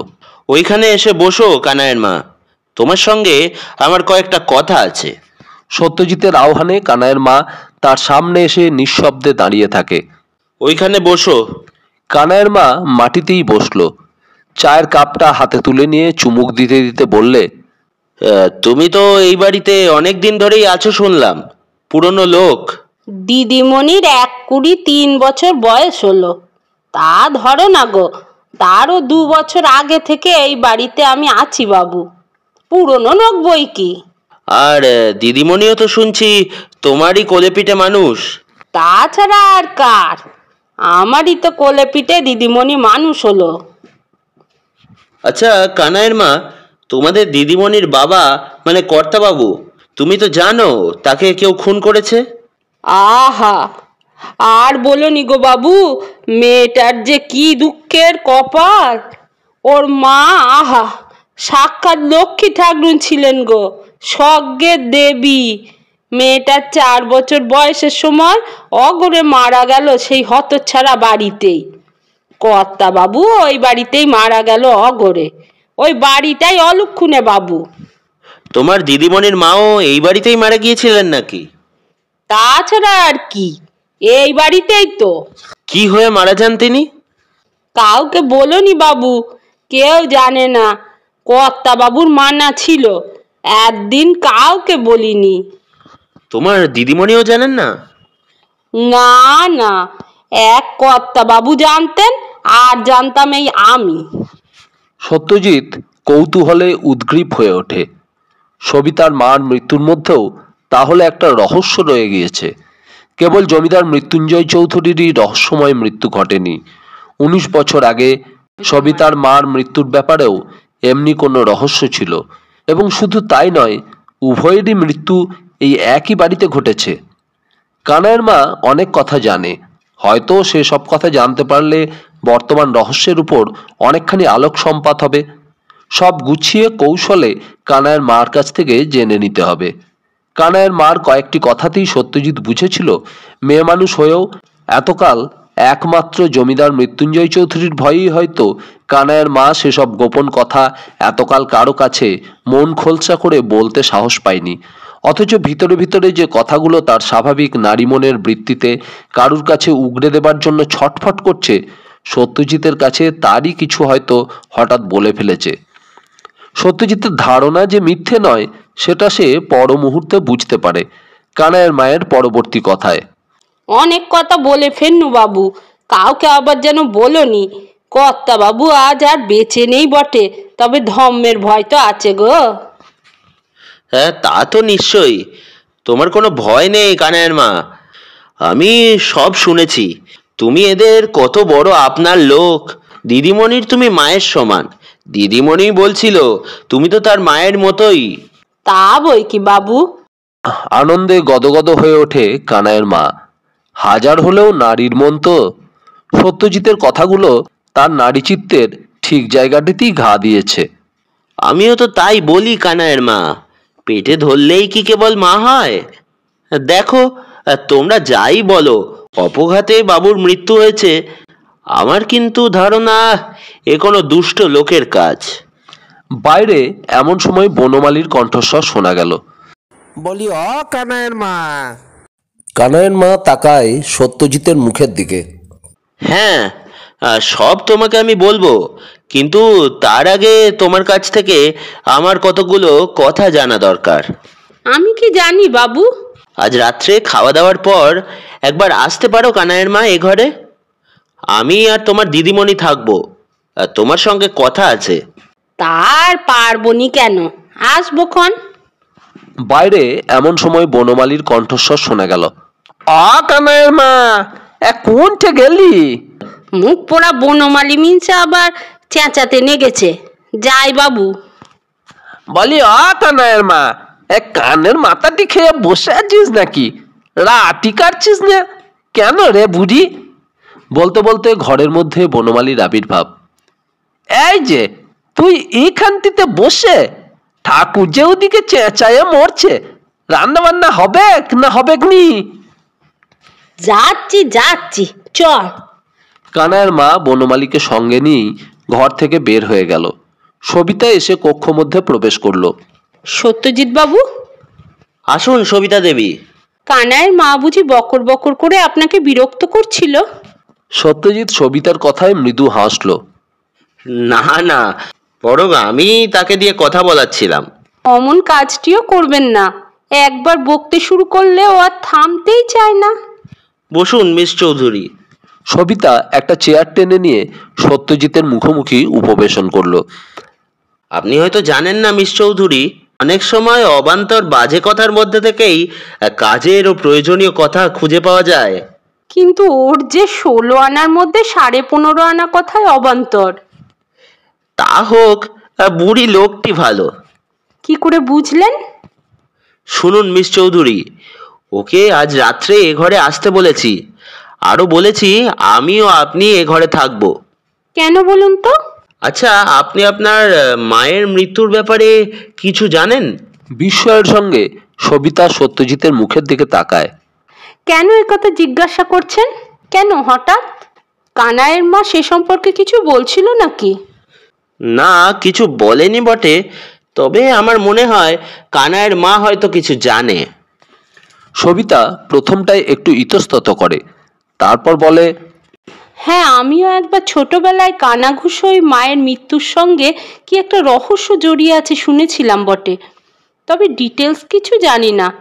কিন্তু কানাইয়ের মা সে কথা জানবে কি করে? সত্যজিৎ তখন একটু পূর্বে কানাইয়ের মার সঙ্গে যে কথাবার্তা হয়েছিল সব বিশদভাবে খুলে বলল। সবিতা নিঃশব্দে সব শুনে গেল।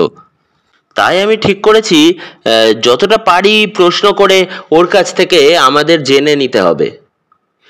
আরও একটা কথা, আপনার মাও নাকি এই বাড়িতেই মারা যান। কই, সে কথা তো আমি শুনিনি। শুনলেও হয়তো আপনার মনে নেই। একেবারে ছোট্টটিই তো আপনি ছিলেন তখন। আপনার কি মনে হয় সত্যজিৎ বাবু, এ রহস্যের আপনি কি মীমাংসা করতে পারবেন? আমার কি ধারণা জানেন মিস চৌধুরী, মানুষের অসাধ্য কিছুই নেই। মানুষই যদি হত্যা করে থাকে তবে মানুষই হত্যাকারীকে খুঁজেও বার করতে পারে। মানুষই প্রবলেম তৈরি করে, আবার মানুষই সেটা সলভ করতে পারে।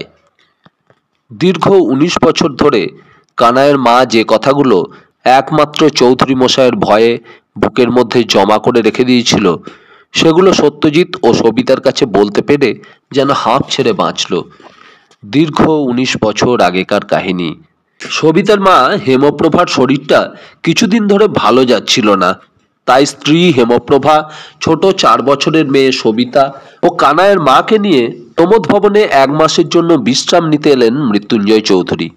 চারিদিকে খোলামেলা বিলের হাওয়া, নির্জনতা স্ত্রীর মন ও শরীরের উপরে একটা পরিবর্তন ঘটাবে, এটাই ভেবেছিলেন মৃত্যুঞ্জয়। শহর থেকে দূরে নির্জন এই বিলের ধারে যেন অবারিত মুক্তির একটা কোমল স্পর্শ। প্রমোদ ভবনের 3 দিক ঘিরে 1.5 মানুষ সমান উঁচু প্রাচীর। বায়ুর তাড়নায় বিলের জল প্রাচীরের গায়ে ছলাৎ ছলাৎ করে আছড়ে আছড়ে পড়ছে। প্রমোদ ভবনের পশ্চাতের দ্বার খুললেই চোখে পড়ে প্রায় 102 গজ দূরে একটা ছোট্ট দ্বীপের মতো। প্রমোদ ভবন থেকে সেই দ্বীপে যাওয়ার জন্য সেগুন, শালকাঠ ও পাথর বিলের জলের মধ্যে ফেলে একটা রাস্তা তৈরি করা হয়েছে। রাস্তাটা অপ্রশস্ত, 2-3 জনের বেশি লোক একত্রে পাশাপাশি হাঁটতে পারে না। দ্বীপটা ত্রিভুজাকার। দ্বীপের মধ্যে ছোট বড় নানা জাতীয় বৃক্ষ যেন একটা অরণ্য স্তব্ধতা এনেছে। দ্বীপের ঠিক মধ্যস্থলে একটি চমৎকার পাথরে তৈরি 1 তলা ছোট বাড়ি। বাড়ির মধ্যে খান 3 ঘর, মাঝারি আকারের। বাড়িটার চতুষ্পার্শ্বে দেশি বিদেশি নানা জাতের ফুলের গাছ। বহুদিনের অযত্ন বর্ধিত হয়ে এখন সম্পূর্ণ বাগানটি একটা যেন ঘন জঙ্গলে পরিণত হয়েছে। আপন মনেই এখানে ফুল ফোটে, ফুল ঝরে, আগাছা বেড়ে চলে। দীর্ঘকালের অযত্নে বাড়িটার ঘরের জানলা কপাটগুলো জীর্ণ ও ধ্বংসপ্রায়। দিবা রাত্র বাতাসে মচমচ খটখট শব্দ করে। জমিদার বাড়ি থেকে প্রায় 3 মাইল দূরে ছিল এক দিগন্ত প্রসারী বিল। এই বিলের যোগাযোগ ছিল একেবারে পদ্মার সঙ্গে। 4 পুরুষ আগে করালি প্রসন্ন চৌধুরী তাঁর প্রিয়তমা মহিষী রানী কাঞ্চনমালার জন্য ওই বিলের মধ্যে পাথর ফেলে এক প্রমোদ ভবন গড়ে তোলেন এবং বিলের মধ্যেই পাথর ফেলে মাটি ঢেলে তৈরি করেন এক নকল দ্বীপ। ফল ফুল গাছগাছরা লাগিয়ে দ্বীপে প্রাণ সঞ্চার করেন। নির্মাণ করেন দ্বীপের মধ্যস্থলে একটি সুরম্য ছোট্ট বিশ্রাম ভবন। তার চারপাশে নানান দিক থেকে নানাবিধ আকার, গন্ধ ও বর্ণবৈচিত্র্যের ফুলের গাছ এনে রচনা করেন এক উদ্যান। তারই নাম দেন নন্দনকানন।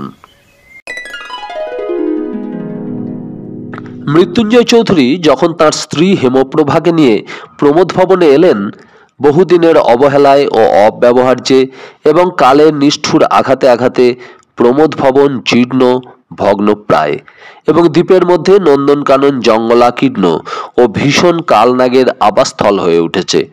প্রমোদ ভবনকে যথাসাধ্য মেরামত ও সংস্কার করে নিলেন মৃত্যুঞ্জয়। অল্প দিনের মধ্যেই হেমপ্রভার স্বাস্থ্যেরও উন্নতি দেখা গেল।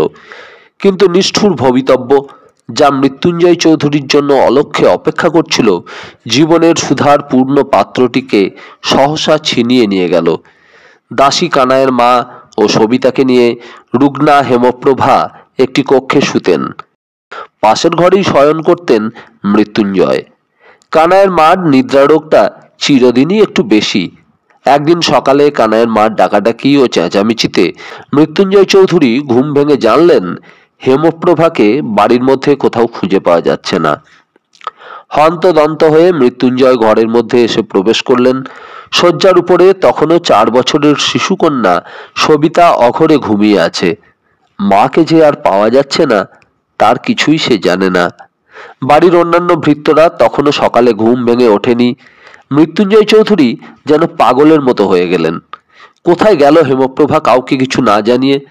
তাদের দীর্ঘ 10 বৎসরের বিবাহিত জীবনের প্রতিটি দিন রাত্রির ইতিহাসকে তন্ন তন্ন করে অনুসন্ধান করেও মৃত্যুঞ্জয় চৌধুরী হেমপ্রভার আকস্মিক অন্তর্ধানের কোনো কারণ বা মীমাংসা খুঁজে পেলেন না। কোনো দিনের জন্যও তাঁদের স্বামী স্ত্রীর মধ্যে এতটুকু ভুল বোঝাবুঝি বা মনোমালিন্যের কারণ ঘটেনি যাতে করে সহসা এমনিভাবে হেমপ্রভা কাউকে কিছু না জানিয়ে গৃহত্যাগ করতে পারে। হেমপ্রভাকে যে পাওয়া যাচ্ছে না একমাত্র কানাইয়ের মা ও তিনি নিজে ছাড়া তৃতীয় আর কেউ জানে না। কানাইয়ের মাকে নিজের ঘরে ডেকে এনে মৃত্যুঞ্জয় চৌধুরী ঘরের দরজায় খিল তুলে দিলেন। শোন কানাইয়ের মা, তোর মাকে যে পাওয়া যাচ্ছে না এ কথা যেন কেউ জানতে না পারে। একমাত্র তুই ও আমি ছাড়া তৃতীয় কেউ জানে না। ঘুণাক্ষরেও একথা কেউ কোনোদিন যদি জানতে পারে তবে তোকে জ্যান্ত নন্দনকাননের মাটির তলায় কবর দেব। কানাইয়ের মা থরথর করে কাঁপছিল, গলাটা তার শুকিয়ে গিয়েছে।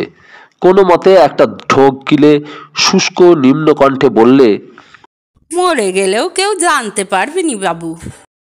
মনে থাকে যেন।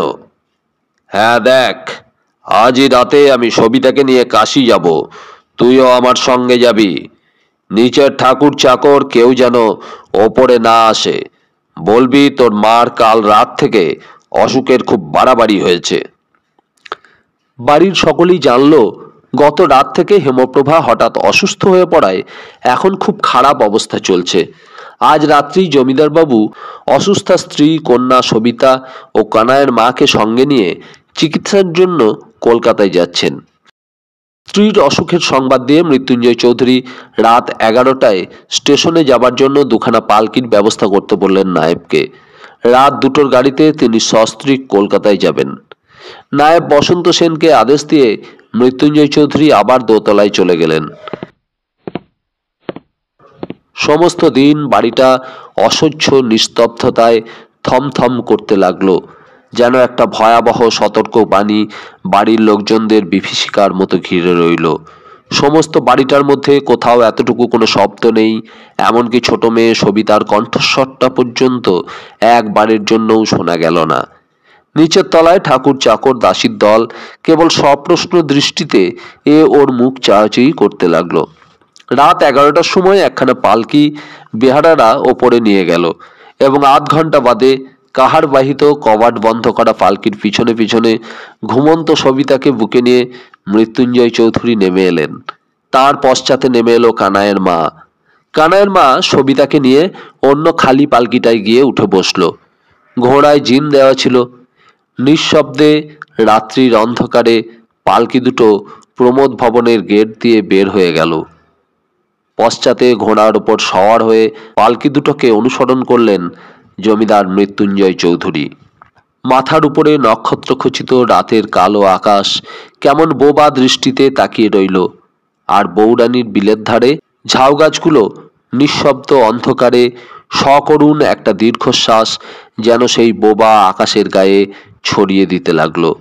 4 দিন বাদে মৃত্যুঞ্জয় চৌধুরী আবার কন্যা সবিতা ও কানাইয়ের মাকে নিয়ে দেশে ফিরে এলেন এবং এসে উঠলেন আবার প্রমোদ ভবনেই।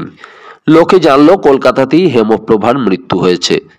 কিন্তু ওই 4 দিনের মধ্যেই অদ্ভুত পরিবর্তন হয়েছে মৃত্যুঞ্জয় চৌধুরীর। তার মাথার অর্ধেকের বেশি চুল পেকে সাদা হয়ে গিয়েছে, আর তার 2 চোখের কোলে পড়েছে গাঢ় কালো একটা রেখা। সারাটা রাত মৃত্যুঞ্জয় ঘুমোলো না।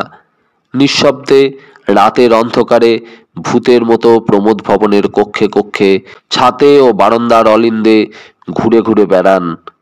দিন 2 বাদে কি খেয়াল হতে ভোর রাতের দিকে হাঁটতে হাঁটতে নন্দনকাননের দিকে চললেন প্রমোদ ভবনের খিড়কির দরজাটা খুলে। বহুদিন মানুষের পায়ের ছাপ এখানে পড়েনি। জঙ্গলে আকীর্ণ চারিদিক, পা ফেলা যায় না।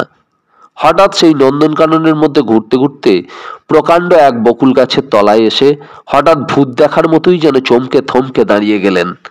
ঠিক সামনেই বকুল গাছটার তলায় ঘাসের উপর পড়ে আছে হেমপ্রভার মৃতদেহটা। ফুলে ফুলে ছেয়ে আছে দেহটা। এই 7 দিনে পচে দেহটা একটু ফুলেও উঠেছে। পরিধানে এখনো সেই 7 দিন আগেকার চওড়া লাল পাড় শাড়িটা। চিরদিন চওড়া লাল পাড় শাড়ি পরতেই হেমপ্রভা ভালোবাসতেন। স্তম্ভিত বিস্ময়ে মৃত্যুঞ্জয় কতক্ষণ যে ওইখানে তার প্রিয়তমা স্ত্রীর শবদেহের সামনে দাঁড়িয়েছিলেন মনে নেই। শোক, দুঃখ, বেদনা সকল অনুভূতি যেন বুকের মধ্যে জমে পাথর হয়ে গিয়েছে। সহসা একটা খসখস শব্দে চমকে ফিরে তাকালেন মৃত্যুঞ্জয়। ঠিক পশ্চাতে হাত চারেকের ব্যবধানে দাঁড়িয়ে কানাইয়ের মা। কানাইয়ের মা, তুই এখানে? কঠিন একটা উষ্মার ভাব মৃত্যুঞ্জয় চৌধুরীর কণ্ঠস্বরে ঝরে পড়ে। কানাইয়ের মা কোনো জবাব দিতে পারে না। নিঃশব্দে মাথা নিচু করে যেমন দাঁড়িয়েছিল তেমনিই দাঁড়িয়ে থাকে। কানাইয়ের মাও হেমপ্রভার মৃতদেহটা দেখতে পেয়েছিল। সত্যিই কানাইয়ের মা মৃত্যুঞ্জয় চৌধুরীকে গভীরভাবে শ্রদ্ধা করত ও ভালোবাসত। হেমপ্রভাই তার বাপের বাড়ি থেকে অল্প বয়সী বিধবা সদ্য পুত্রহারা কানাইয়ের মাকে খাস দাসী করে নিয়ে এসেছিলেন। কলকাতা থেকে ফিরে রাত্রে যখন অত বড় বাড়িটার মধ্যে নিঃশব্দে একা একা ছায়ার মতো মৃত্যুঞ্জয় ঘুরে বেড়াতেন, অলক্ষ্যে থেকে সদা সতর্ক দৃষ্টি দিয়ে কানাইয়ের মা মৃত্যুঞ্জয় চৌধুরীর উপর নজর রাখছিল। মৃত্যুঞ্জয় যে তাঁর স্ত্রী হেমপ্রভাকে কত গভীরভাবে ভালোবাসতেন কানাইয়ের মা তা জানত, এবং সেই কারণেই হেমপ্রভার এই আকস্মিকভাবে অদৃশ্য হয়ে যাওয়ার ব্যাপারটা মৃত্যুঞ্জয়ের মনের মধ্যে যে কত নিদারুণ আঘাত এনেছে তাও সে বুঝেছিল। স্ত্রীর শোকে মনের ঝোঁকে মৃত্যুঞ্জয় হঠাৎ আত্মহত্যা বা ওই ধরনের কিছু যদি করে ফেলেন, এই ভয়েই কানাইয়ের মা সদা সতর্ক দৃষ্টিতে মৃত্যুঞ্জয়কে দিবারাত্র অলক্ষ্যে থেকে ছায়ার মতো অনুসরণ করছিল, এবং ওইভাবে অনুসরণ করতে করতে ভোর রাতে মৃত্যুঞ্জয় চৌধুরীর পিছু পিছু নন্দনকাননে এসেছিল সে। হেমপ্রভার মৃতদেহ ওইভাবে নন্দনকাননের বকুলতলায় দেখে সেও কম বিস্মিত হয়নি। বল, তুই কেন এখানে এসেছিস? আবার রুক্ষ কঠিন কণ্ঠে প্রশ্ন করলেন মৃত্যুঞ্জয় চৌধুরী। কানাইয়ের মা তখন অকপটে প্রভুর কাছে সব কথা খুলে বললে। মৃত্যুঞ্জয় এরপর আর কিছু বলতে পারলেন না কানাইয়ের মাকে। কানাইয়ের মা যে তাঁর প্রতি গভীর মমতা বশেই ওইখানে ওইভাবে তাকে অনুসরণ করে এসেছে জানতে পেরে কেন যেন তাঁর অন্তরটা স্নিগ্ধ হয়ে এলো। ওই দিনই গভীর রাতে নিজের হাতে বকুলতলাতেই মাটি খুঁড়ে কানাইয়ের মার সাহায্যে মৃতা স্ত্রীর শেষ কৃত্যটুকু পালন করলেন মৃত্যুঞ্জয়। কানাইয়ের মা ভিন্ন আর দ্বিতীয় কোনো প্রাণীই ওই ব্যাপারটা জানতে পারল না, এবং সেই দিন থেকেই মৃত্যুঞ্জয় সবিতার সমস্ত ভার কানাইয়ের মার হাতেই তুলে দিলেন।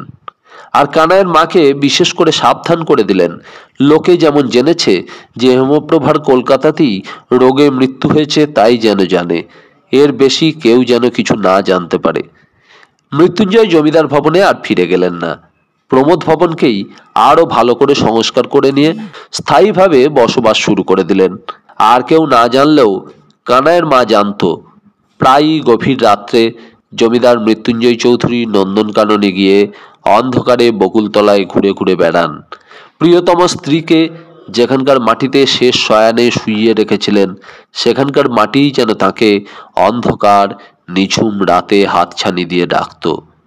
এ খবর আর কেউ জানে না বাবু, একমাত্র আমি ছাড়া। বলে চুপ করলো কানাইয়ের মা। সবিতার চোখের কোল দুটো ছলছল করছিল জলে ভরে গিয়ে। তার মায়ের মৃত্যুর সকরুণ কাহিনী তাকে যেন নির্বাক করে দিয়েছে।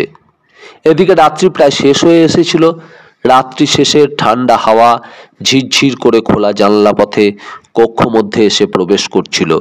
কানাইয়ের মার কণ্ঠ নিঃসৃত বেদনাক্লিষ্ট কাহিনী সমগ্র ঘরটা জুড়ে জমাট বেঁধে আছে এখনো। অন্তত বোঝা যাচ্ছে মৃত্যুঞ্জয় চৌধুরীর হত্যার ব্যাপারে একটা মস্ত বড় রহস্য। সত্যজিৎই প্রথম নিস্তব্ধতা ভঙ্গ করে কথা বললে। চৌধুরী মশাইয়ের মৃতদেহ ওই বকুলতলাতেই পাওয়া গেছে না? আগে হ্যাঁ বাবু। এবং মৃতদেহ প্রথমে দেখতে পান বসন্ত বাবুই না? আগে। আচ্ছা কানাইয়ের মা, তোমার মার মৃত্যু ও তোমার বাবুর মৃত্যু এই দুটো ব্যাপার তোমার কি বলে মনে হয়? আগে দাদা বাবু, আমি তো বলেছি আমার মনে হয় এ কোনো অপদেবতার কাজ। কেন বলো তো? কানাইয়ের মা অতঃপর কেমন যেন একটু ইতস্তত করতে থাকে। কি যেন বলতে চায় অথচ ঠিক বলতে সাহস পাচ্ছে না, সংকোচ বোধ করছে। বলো না কি বলতে চাও। কেন তোমার মনে হয় যে এ অপদেবতার কাজ? দেখুন দাদা বাবু, এ বাড়িটাই ভালো নয়। বাড়িটা ভালো না? আজ্ঞে, আমি অনেকদিন টের পেয়েছি এই বাড়িটার মধ্যে নিশ্চয়ই কোনো অপদেবতা ভর করে আছে। অপদেবতা ভর করে আছে? কি পাগলের মতো যা তা বকছো কানাইয়ের মা? হ্যাঁ বাবু, ঠিকই বলছি। নানা রকমের শব্দ এ বাড়িতে রাত্রিরে অনেক সময় শোনা যায়। অনেক রাতে তো ঘুঙুরের শব্দও শুনেছি। চকিতে সত্যজিতের প্রথম রাত্রির কথা মনে পড়ে যায়। সেই মিষ্টি নুপুরের আওয়াজ, সেই নুপুরের আওয়াজকে অনুসরণ করে তার সিঁড়িপথে নিচে নেমে যাওয়া। সেও তো জাগ্রত অবস্থাতেই সুস্পষ্ট সেই নুপুরের আওয়াজ শুনেছিল। সে কাউকে দেখতে পায়নি বটে, তবে স্পষ্ট কি সে শোনেনি কে যেন নুপুর পড়ে তার ঘরের মধ্যে চলে বেড়াচ্ছিল। তারপর সিঁড়ি দিয়ে নেমে গেল, মিলিয়ে গেল একটু একটু করে সেই নুপুরের মিষ্টি আওয়াজ। তাছাড়া তার ঘরের ওপাশের দরজাটাও তো খোলা দেখতে পেয়েছিল। তবে কি কানাইয়ের মা যা বলছে তাই ঠিক? সত্যিই কি এ বাড়িতে কোনো অপদেবতা আছে? রাত্রের অন্ধকারে চারিদিক নিঝুম হয়ে এলে, সবাই গাঢ় ঘুমের মধ্যে তলিয়ে গেলে, অশরীরী কেউ এ বাড়ির কক্ষে কক্ষে অলিন্দ প্রাঙ্গণে সিঁড়ির পথে নুপুর পায়ে দিয়ে ঘুরে বেড়ায়। এ বাড়ির বউরানী কি এই বাড়ি ছেড়ে যায়নি? সেই কি আজও নিশুতি রাতে ঘুঙুর পায়ে ঘুরে ঘুরে বেড়ায়? বউরানী? বউরানী আবার কে? কথাটা বলে বিস্মিত সপ্রশ্ন দৃষ্টিতে তাকায় সত্যজিৎ কানাইয়ের মার দিকে। ও মা, তাও শোনোনি? বউরানীর নামেই তো এত বড় বাড়ি তৈরি হয়েছিল। ওই বিলের জলেই তো বউরানী ডুবে মরেছিল গো। তাই তো লোকে ওই বিলকে আজও বলে বউরানীর বিল। এবারে সত্যজিৎ সপ্রশ্ন দৃষ্টিতে তাকায় সবিতার দিকে। সবিতাই এবার অনুচ্চারিত প্রশ্নের যেন জবাব দেয়। হ্যাঁ, আমিও শুনেছি বটে, তবে আমি কখনো কোনো আওয়াজ বা শব্দ নিজের কানে শুনিনি। আপনার বাবার কাছে কোনোদিন এ সম্পর্কে কিছু শুনেছেন মিস চৌধুরী? না, বাবা আমাকে কখনো কোনোদিন আমাদের বংশের কোনো কথা বা গল্প বলেননি। বরাবরই লক্ষ্য করেছি বাবা যেন ওসব ব্যাপারে অদ্ভুত একটা সংযম রক্ষা করে চলতেন। বহুদিন মনে পড়ে বাবাকে দেওয়ালে টাঙানো মায়ের এনলার্জ ফটোটার সামনে নিঃশব্দে দাঁড়িয়ে থাকতে দেখেছি। কিন্তু একটা দিনের জন্য বাবা আমার সঙ্গে মায়ের কোনো কথাই আলোচনা করেননি। এখন অবশ্য বুঝতে পারি কেন তা করেননি। রাত্রি শেষ হয়ে পূর্ব দিগন্তে প্রথম আলোর রক্তিম ইশারা যেন দেখা দিয়েছে। খোলা জানলা পথে সেই রক্তিম আলোর আভাস যেন ওদের অন্তরকে পর্যন্ত এসে স্পর্শ করে গেল। কানাইয়ের মাকে বিদায় দিয়ে সত্যজিৎ সবিতাকেও যেন এক প্রকার ঠেলেই তার ঘরে পাঠিয়ে দিলে, অন্তত কিছুক্ষণের জন্য বিশ্রাম নিতে। সারাটা রাত্রি জাগরণের পর সত্যজিতের নিজের চোখ দুটোও জ্বালা করছিল। সে ছাদে এসে দাঁড়ালো। চাপা লালচে আলোয় সমস্ত প্রকৃতি যেন সারা রাত্রির অন্ধকারকে অতিক্রম করে রক্তিম চক্ষু মেলে সবে তাকাচ্ছে। প্রভাতী বায়ু তরঙ্গে বিলের বুকে ক্ষুদ্র ঢেউগুলো ছন্দের আলপনা বুনে চলেছে। দূরে নজরে পড়ল সেই দ্বীপটা। দূর থেকে দ্বীপের গাছপালাগুলো তখনও খুব স্পষ্ট মনে হয় না, যেন একটা অস্পষ্টতার কুয়াশায় ঘোমটা টেনে রহস্যে ঘনীভূত হয়ে আছে। ওই দ্বীপের মধ্যেই একদিন রহস্যজনকভাবে সবিতার মায়ের মৃত্যু হয়েছিল। আবার দীর্ঘ 19 বছর বাদে ওই দ্বীপের মধ্যেই একদা প্রত্যুষে পাওয়া গেল সবিতার পিতা মৃত্যুঞ্জয় চৌধুরীর মৃতদেহ। 19 বছর পূর্বে যে হত্যাকাণ্ড সংঘটিত হয়েছিল এবং 19 বছর পর মাত্র কয়েকদিন আগে যে হত্যাকাণ্ড সংঘটিত হলো, তার মধ্যে কি কোনো যোগাযোগ আছে? দুটি হত্যাকাণ্ডই কি একই সূত্রে গাঁথা, না একের সঙ্গে অন্যের কোনো সম্পর্কই নেই?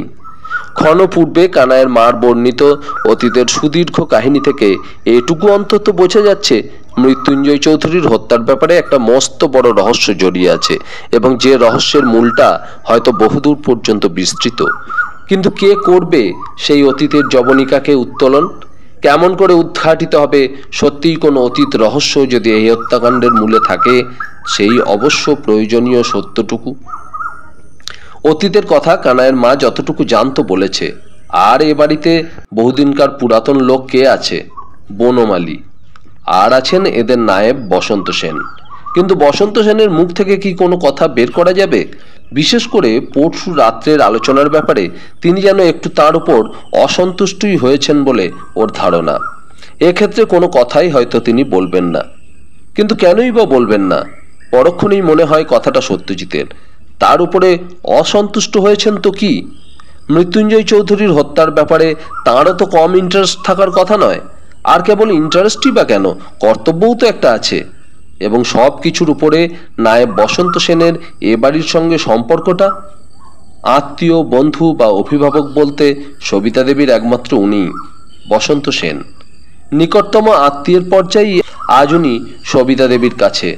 হ্যাঁ, তাকেই আরো ভালো করে প্রশ্ন করে জেনে নিতে হবে অতীতের কোনো কথা, যা হয়তো একমাত্র উনি ব্যতীত আর কেউই জানেন না।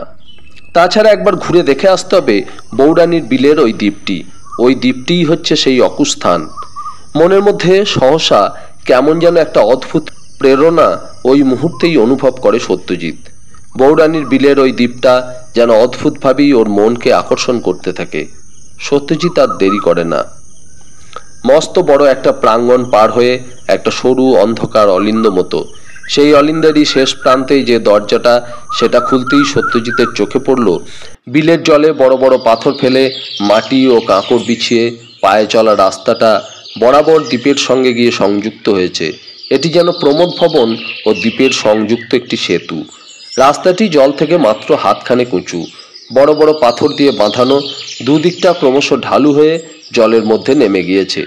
দীর্ঘ কয় বৎসরের জলের স্পর্শে পাথরগুলোর বুকে সবুজ শ্যাওলার একটা আস্তরণ পড়েছে, যেন সবুজ মখমলের একখানা কার্পেটকে কে বিছিয়ে দিয়েছে রাস্তাটার দুধারে। এই জায়গাটায় বিলের জল খুব গভীর বলে মনে হয় না। কাক চক্ষুর মতো পরিষ্কার জল যেন টলটল করছে। রাস্তাটার দুপাশে বড় বড় বুনো ঘাস গজিয়েছে, আর তার মধ্যে মধ্যে এক প্রকার জলজ কাঁটালতা। ছোট্ট ছোট্ট লাল ফুল সে কাঁটালতায় ফুটে আছে। ঘন সবুজের মধ্যে সেই লাল ফুলগুলো যেন রক্ত প্রবালের মতো জ্বলছে। সত্যজিৎ পথ অতিক্রম করে দ্বীপে এসে উঠল। ত্রিভুজাকার দ্বীপটি। পথটা এসে যেখানে দ্বীপটাই শেষ হয়েছে, সেই মুখেই একটা আমলকি গাছ। ভোরের আলো আমলকি গাছের চিকন পাতার উপর পড়ে যেন পিছলিয়ে যাচ্ছে। একটা দোয়েল আমলকি গাছটার ডালে বসে শীষ দিচ্ছে। সামনেই ডান হাতে একটা বাঁশ ঝাড়। বাতাসে বাঁশ ঝাড়টা আন্দোলিত হয়ে কটকট কটকট শব্দ তুলছে। দ্বীপের মধ্যে পায়ে চলা একটা পথ ছিল বটে এককালে, তবে এখন বহুদিনের যত্ন ও সংস্কারের অভাবে খুঁজে পাওয়া দুষ্কর।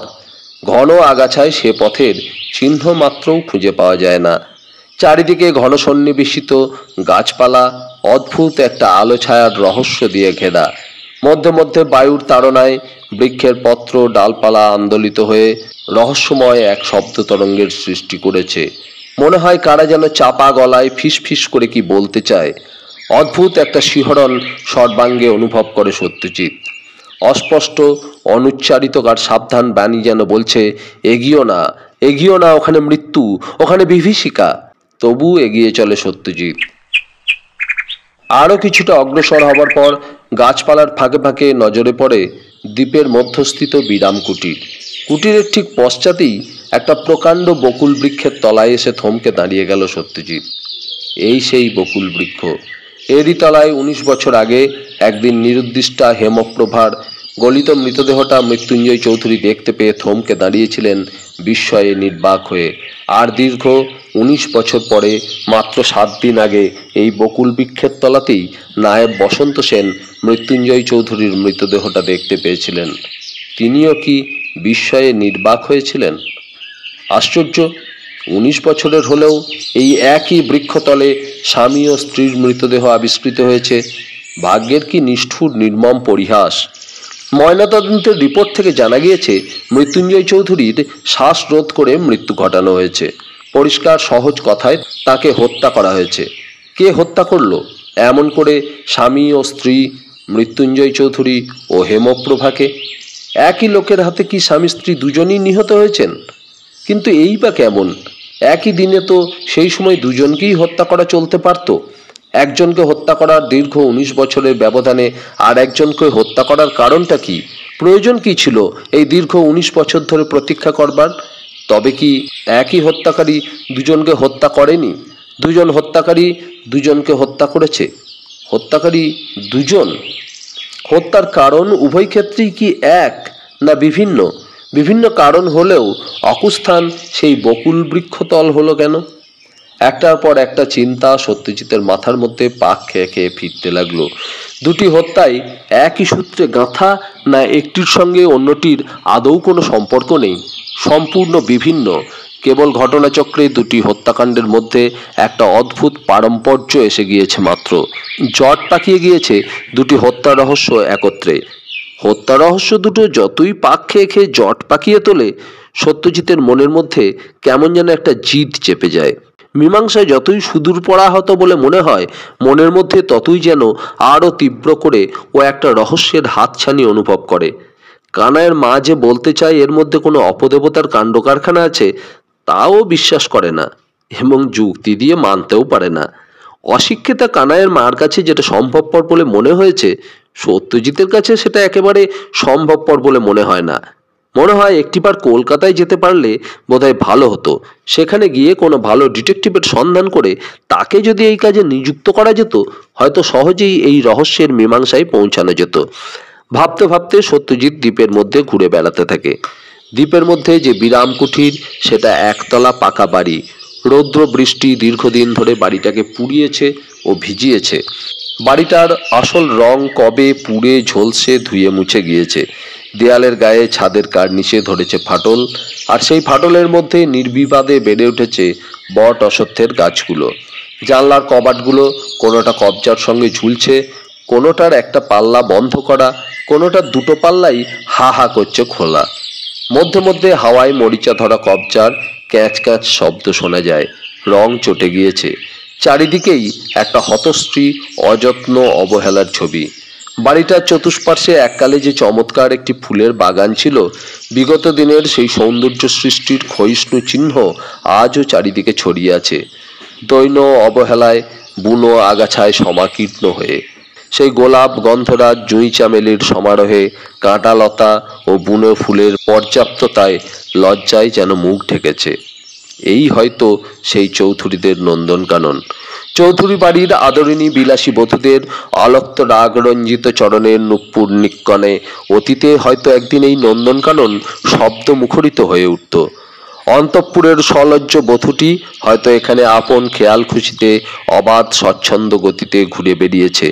কখনো হয়তো কোনো ফুল গাছের সামনে দাঁড়িয়ে ডাল থেকে ফুলটি ছিঁড়ে আপন কবরীতে লীলা ভরে গুঁজে দিয়েছে।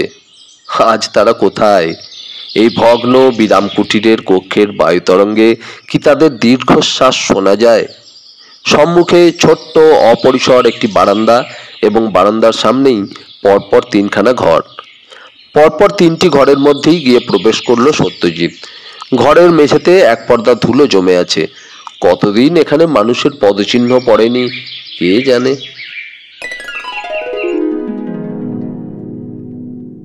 কথাটা সত্যজিৎ ওই দিনই সকালবেলায় চা পান করতে করতে সবিতার কাছে বললে। আপনার যদি কোনো আপত্তি না থাকে মিস চৌধুরী, তাহলে কলকাতায় একজন ভালো ডিটেকটিভকে এনগেজ করে আসি এই ব্যাপারে। আমিও গত রাত থেকে এই কথাই ভাবছিলাম সত্যজিৎ বাবু, কিন্তু নায়েব কাকাকে কি একটিবার জিজ্ঞাসা করে তার মতামত নেওয়া উচিত নয়?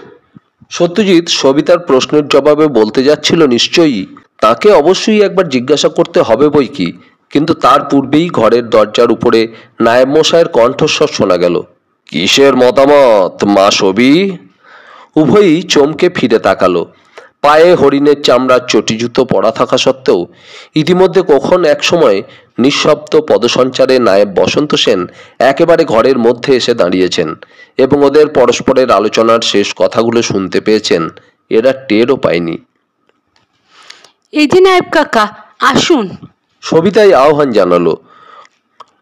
কর্তার শ্রাদ্ধের জোগাড় তো এবার দেখতে হয়, সেই ব্যাপারেই একটা পরামর্শ করার জন্য তোমার কাছে আসছিলাম মা। কিন্তু একটু আগে কি যেন মতামতের কথা বলছিলে মা? সবিতা সত্যজিতের মুখের দিকে একবার পলকের জন্য দৃষ্টিপাত করে, তারপর একটু ইতস্তত করে বলে, বলছিলাম নায়েব কাকা, বাবার এই মৃত্যুর কথাটা। একটু ইতস্তত করে সবিতা, আবার বলে, ব্যাপারটাকে আমরা এত সহজে ভুলে যাব কেন বলুন তো? কিন্তু মা, এক্ষেত্রে আমাদের আর করবারই বা কি আছে? দারোগা বাবুর সঙ্গে তুমি এখানে এসে পৌঁছাবার পূর্বেও অনেক পরামর্শ করেছি। এই সমস্ত ব্যাপারটাই যেন একটা অস্পষ্ট ধোঁয়ার মতো মনে হয়। কোনো দিক দিয়ে কোনো সূত্রেরই সন্ধান আমরা পাচ্ছি না, অন্তত যার সাহায্যে একটা অনুসন্ধান করা যেতে পারে। সূত্র হয়তো আমরা আপাতত দেখতে পাচ্ছি না, কিন্তু এসব ব্যাপারে যোগ্য ব্যক্তিও তো আছেন, তারা চেষ্টা করলে।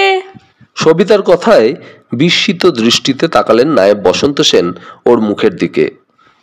হ্যাঁ নায়েব কাকা, ভাবছি কলকাতা থেকে একজন সুদক্ষ ডিটেকটিভ এনে। ডিটেকটিভ? হ্যাঁ ডিটেকটিভ, আপনি কি বলেন? সবিতার প্রস্তাবে বসন্ত সেনের চোখে মুখে একটা সুস্পষ্ট বিরক্তির রেখা যেন দেখা দিয়েই পরক্ষণেই মিলিয়ে যায়। একবার আর চোখে বসন্ত সেন সত্যজিতের দিকেও তাকালেন। বেশ তো মা, তোমার যদি তাই ইচ্ছে হয়। তাহলে সত্যজিৎ বাবু, আপনি আজই কলকাতায় চলে যান, একজন ভালো দেখে ডিটেকটিভ একেবারে সঙ্গে করে নিয়ে আসবেন। নায়েব বসন্ত সেন কিছুক্ষণ চুপ করে বসে রইলেন। তারপর হঠাৎ যেন গা ঝাড়া দিয়ে গলাটা খাঁকারি দিয়ে বলে উঠলেন, হ্যাঁ ভালো কথা মা, তোমার মামা বাবু নিত্যানন্দ সেননাল মশাই এখানে আসছেন 2-4 দিনের মধ্যেই। আমাকেও একটা চিঠি দিয়েছেন, আর এই নাও, তোমারও একটা চিঠি আছে। বসন্ত সেন একটা খাম এগিয়ে দিলেন সবিতার দিকে। মামাবাবু আসছেন? সবিতার মনে পড়ে যায় নিত্যানন্দ সেননালকে। মধ্যে মধ্যে কলকাতায় এসে ওর হোস্টেলে ওর সঙ্গে দেখা করেছেন এবং এখানেও এসেছেন। তার মা হেমপ্রভার দূর সম্পর্কীয় পিস্তুত ভাই, আপন মায়ের পেটের ভাই নয়। ওর মায়ের মৃত্যুর আগে মধ্যে মধ্যে এ বাড়িতে আসতেন। কানাইয়ের মার মুখেই শোনা তার মা নাকি ওই সেননাল বাড়িতেই মানুষ। ছোটবেলায় মা বাপ মারা যাওয়ায় ওই মামা বাবুর মার কাছেই নাকি মা মানুষ হয়েছে এবং ওই সান্নাল বাড়ি থেকেই নাকি মার বিবাহ হয়। পরবর্তীকালে নিত্যানন্দ সেননাল চাকরি উপলক্ষে পাঞ্জাবের লুধিয়ানায় গিয়ে বসবাস শুরু করেন। তবে দূর পাঞ্জাবে চলে গেলেও মামাবাবুর সঙ্গে ওদের সম্পর্ক বা যোগাযোগটা ছিন্ন হয়নি, এমনকি তার মায়ের মৃত্যুর পরও। কারণ বলতে গেলে তার মায়ের দিক থেকে একমাত্র আত্মীয় ওই নিত্যানন্দ সেননালই বেঁচে। দূর সম্পর্কীয় ভাই বোন হলেও সেই শিশুকাল থেকে একই গৃহে পাশাপাশি মানুষ হওয়ার দরুন ও মায়ের ইহজগতে আর আপনার জন বলতে দ্বিতীয় কেউ না থাকায় নিত্যানন্দ সেননাল অর্থাৎ তার ওই মামাবাবু মায়ের পরম আত্মীয়ই। লোকটিও চমৎকার। বাঙালির মধ্যে সচরাচর অমন চমৎকার দেহসৌষ্ঠব বড় একটা চোখে পড়ে না। টকটকে উজ্জ্বল গায়ের বর্ণ, খড়গের মতো নাসিকা, চোখ দুটো কি হাস্যময়, এক মুখ দাড়ি। ইদানিং চুল দাড়ি সব পেকে সাদা হয়ে গিয়েছে। কারণে অকারণে হা হা করে প্রাণ খুলে হাসেন। একমাত্র মাথায় শ্বেত শুভ্র কেশ ও দাড়ি ছাড়া বুঝবার উপায় নেই লোকটার বয়স হয়েছে। বয়সে তার বাবার মতোই। 20 আগেও কলকাতায় কি একটা কাজে হঠাৎ এসেছিলেন একদিনের জন্য, তবু ওর সঙ্গে দেখা করতে ভোলেননি। বলেছিলেন এবারে পরীক্ষা হয়ে গেলে ওর বাবাকে বলে কিছুদিনের জন্য ওর কর্মস্থল লুধিয়ানায় ওকে নিয়ে যাবেন। সেখানে ওরই প্রায় সমবয়সী ওর একটি মেয়ে আছে, তার নাম কল্যাণী। অবশ্য কল্যাণীকে আজ পর্যন্ত সে দেখেনি। বসন্ত সেন বললেন, তাহলে আমি উঠি মা, সত্যজিতের যাবার ব্যবস্থা দেখি গে। সবিতা নিজের চিন্তায় অন্যমনস্ক হয়ে গিয়েছিল, বললে, হ্যাঁ তাই যান নায়েব কাকা। বসন্ত সেন বিদায় নিয়ে ঘর থেকে বের হয়ে গেলেন। সবিতা নিত্যানন্দ সেননালের চিঠিটা খুলে পড়তে লাগলো। নিত্যানন্দ সেননালের চিঠিটা সংক্ষিপ্ত। কল্যাণীয় মা সবিতা, সংবাদপত্র মারফত তোমার পিতার আকস্মিক মৃত্যু সংবাদে বিস্মিত ও মর্মাহত হইয়াছি। একাকিনী নিশ্চয়ই তুমি বিশেষ বিপদে ও অসুবিধায় পড়িয়াছ। তোমার বর্তমান অবস্থা আমি সম্যক উপলব্ধি করিতে পারিতেছি। শ্রী শ্রী দয়াময় দীনবন্ধু তোমাকে সহসা এইভাবে কেন যে বিপদগ্রস্ত করলেন বুঝতে পারতেছি না। প্রভুর লীলা বোঝা সত্যিই ভার। যাহা হোক, চিন্তা করিও না, এদিককার যা হয় একটা ব্যবস্থা করিয়া শীঘ্রই 2-4 দিনের মধ্যে আমি রাজবাটি পৌঁছিব। পুনশ্চ কল্যাণীকেও সঙ্গে লইয়া যাইতেছি। ইতি আশীর্বাদক তোমার মামা বাবু। পত্রখানা পড়ে সবিতা নিজেও যেন কতকটা স্বস্তি ও শান্তি বোধ করে। অনেকক্ষণ পরে সত্যজিৎ কথা বলে, যাক, এক পক্ষে আপনার ভালোই হলো, আপনার মামা আসছেন তার মেয়েকে নিয়ে, কিন্তু এত বড় একটা দুঃসংবাদ তাকেই তো সর্বাগ্রে সংবাদ দিয়ে এখানে আনানো উচিত ছিল। বলতে গেলে এখনো তো দেখতে পাচ্ছি উনিই আপনার একমাত্র আত্মীয়। সবিতা এবার সংক্ষেপে মামার পরিচয়টা দেয় সত্যজিতের কাছে। ইনি অবশ্যই আমার নিজের মামা নন, তবে আপনার জন্য চাইতেও বেশি মার দুঃসম্পর্কীয় পিস্তুত ভাই, এবং মা ওই মামাদের বাড়িতেই মানুষ, এবং শুনেছি ওখান থেকেই মার বিবাহও হয়েছিল। তা যাই হোক, উনি এলে আপনি অনেকটা বল ভরসা পাবেন তো বটেই। তাছাড়া ওর মেয়েও যখন সঙ্গে আসছেন তখন একজন সঙ্গীও পাবেন। নিঃসঙ্গতাও আপনার অনেকটাই লাঘব হবে। মামার মেয়ে কল্যাণীকে কখনো দেখিনি, তবে শুনেছি সে আমারই সমবয়সী। তাহলে তো খুবই ভালো।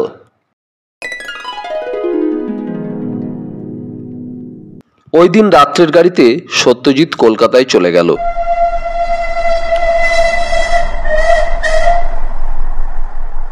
কিরিটির টালিগঞ্জের বাড়িতে সত্যজিৎ, সুব্রত ও কিরিটির মধ্যে কথাবার্তা হচ্ছিল।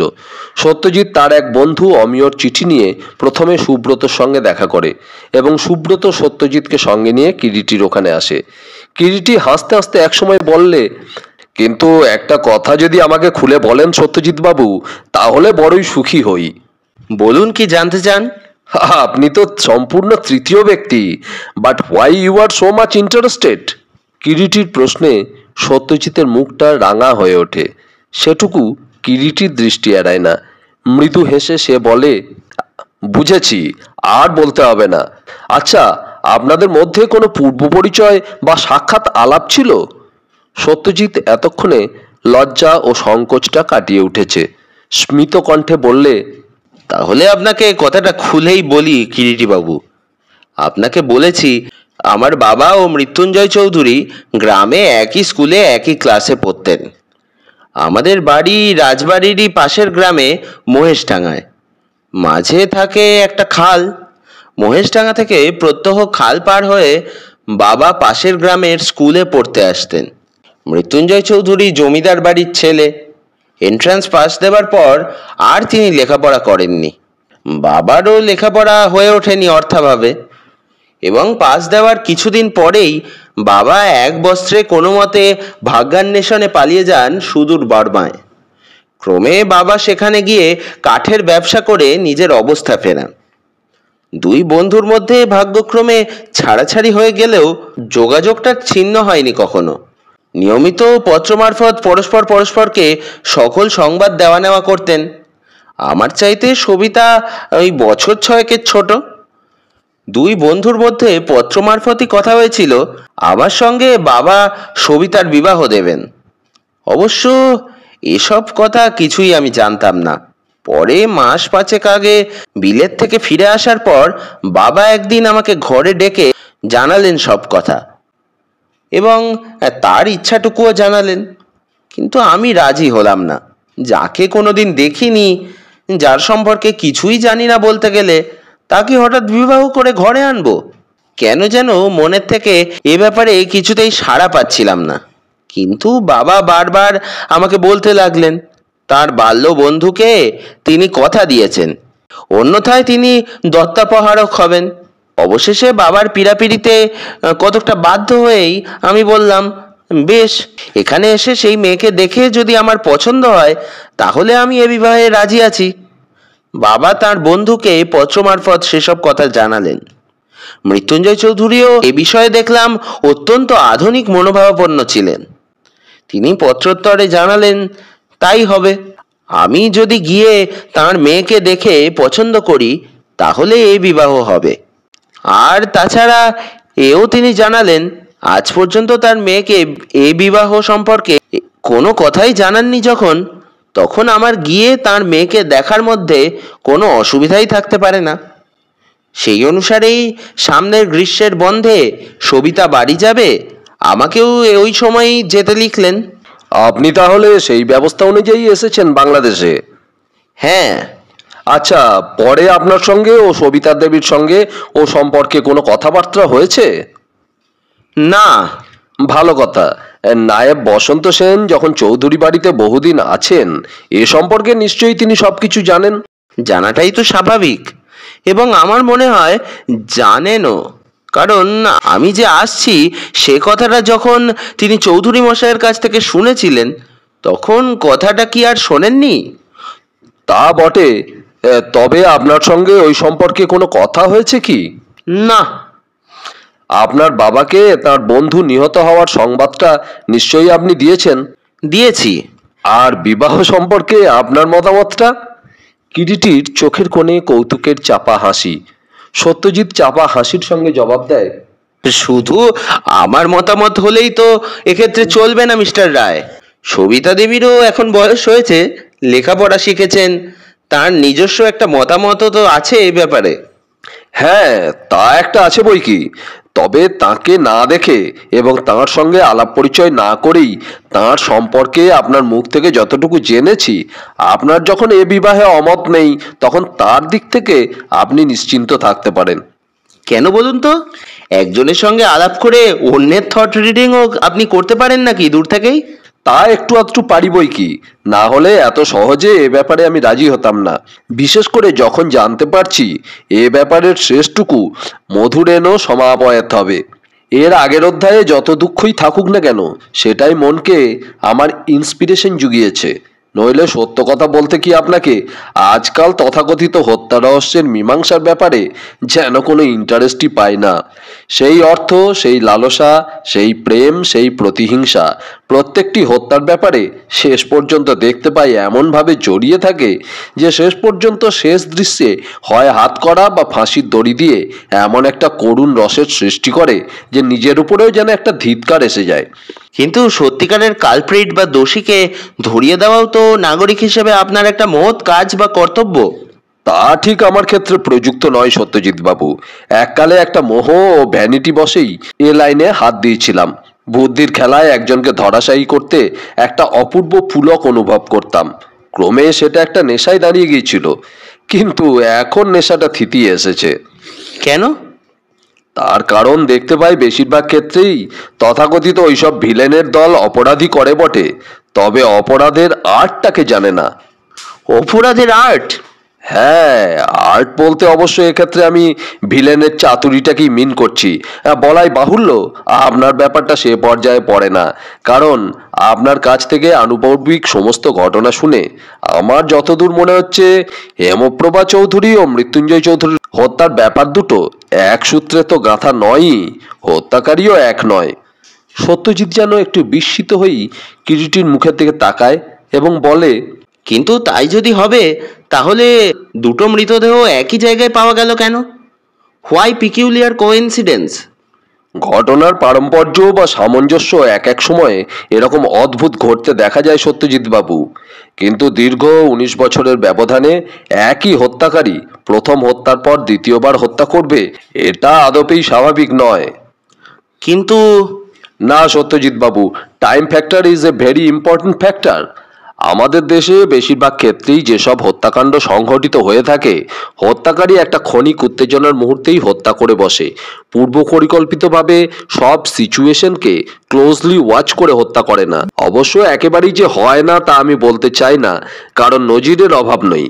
যেমন ধরুন পাকুড় মার্ডার কেস, ভাওয়ালের মধ্যম কুমারকে হত্যার প্রচেষ্টা প্ল্যান করি এবং সময় নিয়ে ওইসব হত্যাকাণ্ড সংঘটিত হয়েছিল। কিন্তু এক্ষেত্রে একটু ভেবে দেখলেই এবং সমগ্র ঘটনাকে ভালোভাবে পর্যালোচনা করে দেখলে বুঝতে পারবেন সেরকম কিছু নয়। প্রথমটা দ্বিতীয়টাকে ফলো করেনি, তবে দ্বিতীয় হত্যাটা প্রথম হত্যাটার কজ বা কারণ হতে পারে। সে যাক, এ ধরনের মতামত প্রকাশ করার আগে আমাদের অনেক প্রয়োজনীয় তথ্য এ ব্যাপারে জানা প্রয়োজন এবং আরও অনেক কিছু বিবেচনা করে দেখা প্রয়োজন। অর্থাৎ যাকে আমরা তদন্তের ব্যাপারে ফাইন্ডিংস বলি, সব এখনো আমাদের হাতে তো আসেনি। তাহলে কবে আমরা রওনা হচ্ছি মিস্টার রায়? শুভস্র শীঘ্রং। আজ রাত্রের গাড়িতে হলেই বা ক্ষতি কি? বেশ তো, তবে সেই রকম ব্যবস্থাই করি। করুন। অতঃপর সত্যজিৎ তখনকার মতো কিরিটির কাছ থেকে বিদায় নিয়ে গাত্রোত্থান করেন। এই গল্পে কিরিটির প্রবেশ কি নতুন কোনো মোড় ঘুরিয়ে দেবে? কিরিটি কি পারবে এই রহস্যের সমাধান করতে? জানতে হলে শুনতে থাকুন এই গল্পের পরবর্তী অংশ, বৌরানীর বিল দ্বিতীয় পর্ব। আজ এই পর্যন্ত। পরবর্তী ঘটনা নিয়ে শীঘ্রই হাজির হয়ে যাব সামনের সপ্তাহে। ততক্ষণ পর্যন্ত সুস্থ থাকবেন, ভালো থাকবেন, আনন্দে থাকবেন। নমস্কার।